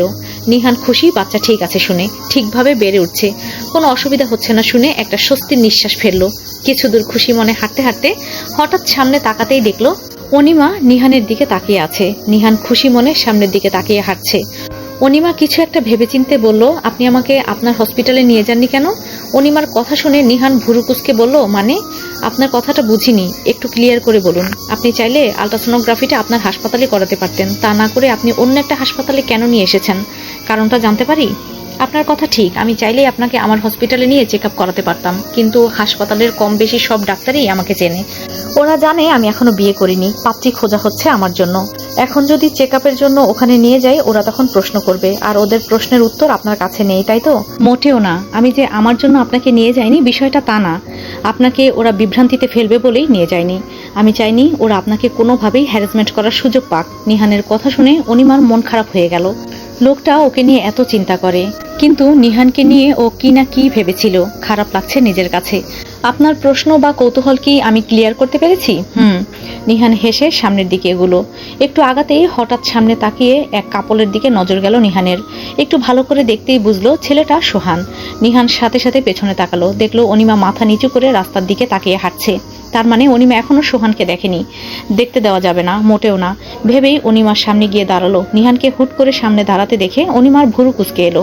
আর একটু হলেই ধাক্কা লাগতো বড়সড়। এভাবে হুট করে কেউ সামনে এসে দাঁড়ায়? অবাক কণ্ঠে বলল, সামনে দাঁড়ালেন যে? নিহান এখন কি উত্তর দেবে? কিছু একটা বলা লাগবে, যেভাবেই হোক এখান থেকে অনিমাকে সরাতে হবে, নইলে সোহানকে দেখে আবার আগের বারের মতো খাওয়া দাওয়া বন্ধ করে দেবে। না, কিছু তো একটা বলতেই হবে, কিন্তু কি বলবে? অনিমা এখনো উত্তরের আশায় নিহানের দিকে তাকিয়ে আছে। তেল। অনিমা ভুরু কুঁচকে বলল, তেল মানে? তেল মানে বাসায় তেল নেই, আসার সময় একটা দোকানে দেখলাম, চলুন ওইখান থেকে তেল কিনে আনি। তেল তো বাসার সামনের দোকান থেকেই কেনা যাবে, এখান থেকেই কেন? এখানের তেল অরিজিনাল হয়, কোনো ভেজাল নেই। বাসার সামনের তেলগুলো 2 নাম্বার সব। 2 নাম্বার? হ্যাঁ, তাড়াতাড়ি চলুন, দেরি হয়ে যাবে নাইলে। নিহানের সব কথা অনিমার মাথার উপর দিয়ে যায়, কোনো কিছুই বুঝতে পারে না সে, কিন্তু না যেও উপায় নেই ভেবেই বলল, চলুন। নিহান অনিমাকে নিয়ে হাঁটতে হাঁটতে পেছনের দিকে তাকিয়ে দেখলো সোহান আর একটা মেয়ে আইসক্রিম খাচ্ছে। শান্তির একটা নিঃশ্বাস ফেললো, কিন্তু ওদেরকে দেখতে বিরক্ত লাগছে কেন? এমন তো নয় ও জীবনেও কাপল দেখেনি, আর দেখেও কোনোদিনই বিরক্ত আসেনি। তাহলে এদের ক্ষেত্রে কেন বিরক্ত লাগছে? অনিমার জন্য? বোধহয় অনিমাকে কষ্ট দিয়েছে দেখেই ওদের ওপর রাগ হচ্ছে নিহানের, বিরক্ত হচ্ছে দেখে। পেছনে তাকিয়ে কি দেখছেন? কিছু না, অতীত। অনিমা রাতের বেলায় ঘরের সব কাজ শেষ করে ছাদে এসেছিল কাপড় মেলতে। ঘরের সব কাজ শেষ করে কাপড় ধুতে ধুতে রাত হয়ে গেছে। হাতে বালতি নিয়ে ছাদের দিকে এগুচ্ছে আর ভয়ে বুক কাঁপছে। এই রাতের বেলা ছাদে যাওয়াটাই সবচেয়ে ভয়ঙ্কর ব্যাপার। এত ভয় পাওয়ার কি আছে? ছাদে কি বাঘ আছে না ভাল্লুক আছে যে খেয়ে ফেলবে? ভূত আত্মা বলতে কিছু হয় না, হুদাই ভয় পাচ্ছে সে। এত বড় মেয়ে কিনা ভূতের ভয়ে ছাদে যেতে ভয় পাচ্ছে। ছি, বড়ই লজ্জাজনক ব্যাপার। কিছুই হবে না ভেবে নিজেকে শান্ত করে ছাদের দিকে এগিয়ে গেল। ছাদের দরজা খুলে বালতিটা মাটিতে রেখে মনে মনে বলল, ব্যাস কয়েকটা কাপড় মেলতে বেশি একটা দেরি হবে না, 5 মিনিটেই হয়ে যাবে, ভয় পাওয়ার কিছুই নেই ভেবে একটা জোরে শ্বাস নিয়ে একটা কাপড় বালতি থেকে নিয়ে মেলতেই যাবে, হঠাৎ আবছা আলোয় কারোর ছায়া দেখে চমকে উঠল অনিমা। না, চিৎকার করা যাবে না, আশেপাশের বিল্ডিং থেকে আসা হালকা আলো দিয়ে জাস্ট ছায়ার মতো দেখা যাচ্ছে। মনে মনে সাহস নিয়ে ওনার গিট্টু থেকে টর্চ লাইটটা বের করলো। ভেবেছিল টর্চ লাইট ছাড়াই বুঝি কাপড় মেলে চলে আসবে, কিন্তু এখন টর্চ লাইটটা কাজে এসেছে। ভাগ্যিস নিয়ে এসেছিল টর্চ লাইটটা, নইলে যে কি হতো। টর্চের লাইট জ্বালিয়ে বুকে সাহস নিয়ে ছায়াটার দিকে নিক্ষেপ করতেই দেখলো মাহির বসে আছে। এত রাতে ছাদে মাহিরকে বসে থাকতে দেখে অনিমার ভুরু কুঁচকে এলো। কিছুটা সামনে গিয়ে এগিয়ে দেখলো সত্যি মাহির। মাহির মাহির একবার মাথা উঁচু করে অনিমার দিকে তাকিয়ে আবার মাথা নিচু করে বসে রইল হাঁটু মুড়ে। এত রাতে এখানে কি করছো? মাহির কোনো উত্তর দিল না, একইভাবে বসে রইল। অনিমা একটু ভালো করে খেয়াল করতেই দেখলো ছেলেটা কাঁপছে, কিন্তু এখানে তো কোনো বাতাসও নেই, শীতকালও না যে কাঁপবে। যে গরম পড়েছে, এমন একটা আবহাওয়ায় শীতে কাঁপার কোনো মানেই হয় না। তবে কি ভয়ে কাঁপছে? কিন্তু কিসের? এখন প্রশ্ন করলে কোনো উত্তরই পাওয়া যাবে না, পরে প্রশ্ন করা লাগবে। আচ্ছা, তোমার কোনো উত্তর দিতে হবে না। আমি এখানে কাপড় শুকাতে এসেছিলাম, কিন্তু অন্ধকারে কাপড় মেলতে পারছি না। তুমি কি একটু আমাকে সাহায্য করবে? জাস্ট এই লাইটটা একটু ধরে রাখলেই হবে।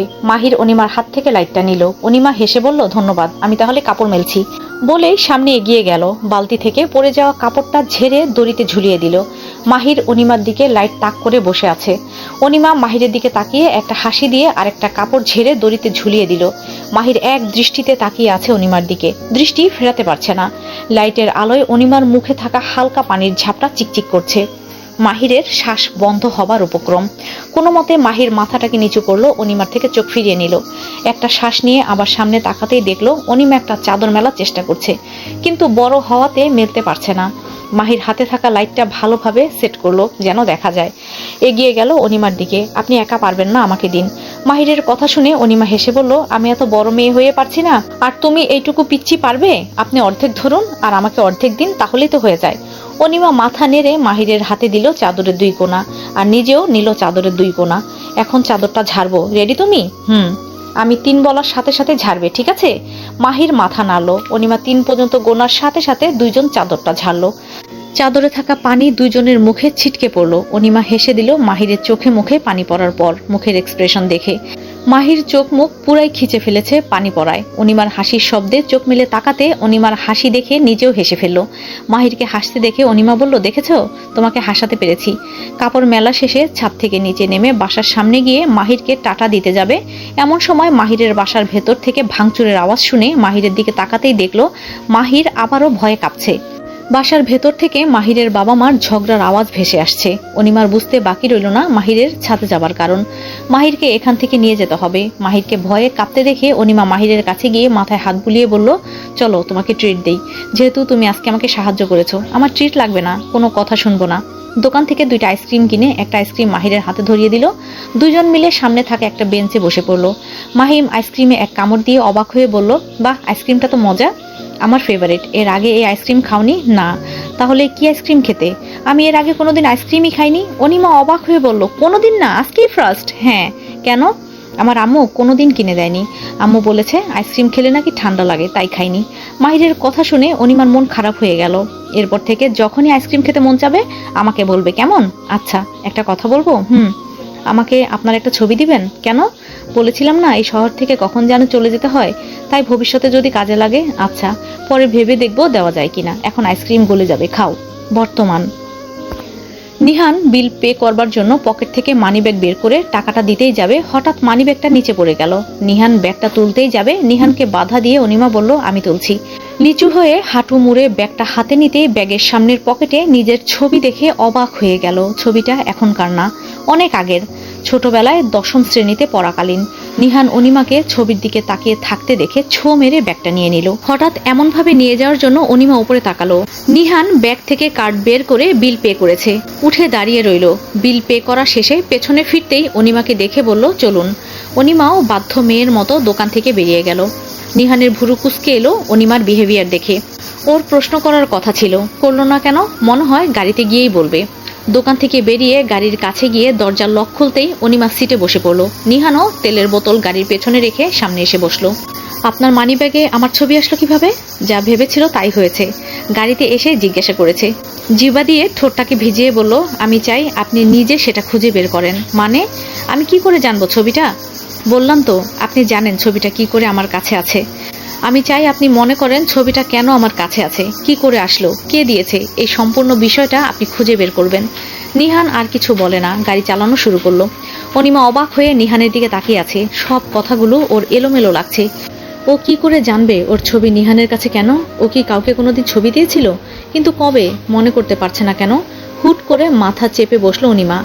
ব্যথায় চোখ মুখ খিচে ফেলছে সে। নিহান গাড়ি চালাচ্ছিল। হঠাৎ অনিমাকে ছটফট করতে দেখে সাথে সাথে গাড়ি থামিয়ে অনিমার দিকে ঝুঁকে বলল, কি হয়েছে, এমন করছেন কেন? মাথা ধরেই বলল, জানি না, আমি মনে করার চেষ্টা করছিলাম, হঠাৎ মাথা ব্যথা করে উঠল, সহ্য করতে পারছি না। আপনি ব্রেনের ওপর অতিরিক্ত চাপ দিয়ে ফেলেছেন। আপনি এখন এত কিছু ভাবছেন কেন? আমি তো বলিনি এখনই ভেবে বলতে। সময় নিন, যত সময় লাগে নিন। নিজের ওপর এভাবে প্রেসার দিয়ে নয়। এখন মাথা থেকে সবকিছু ঝেড়ে ফেলুন। মনে করুন আমি কিছুই বলিনি। ছবির ব্যাপারটা ভুলে যান, রেস্ট করুন। বাসার কাছে এসে পড়েছি প্রায়।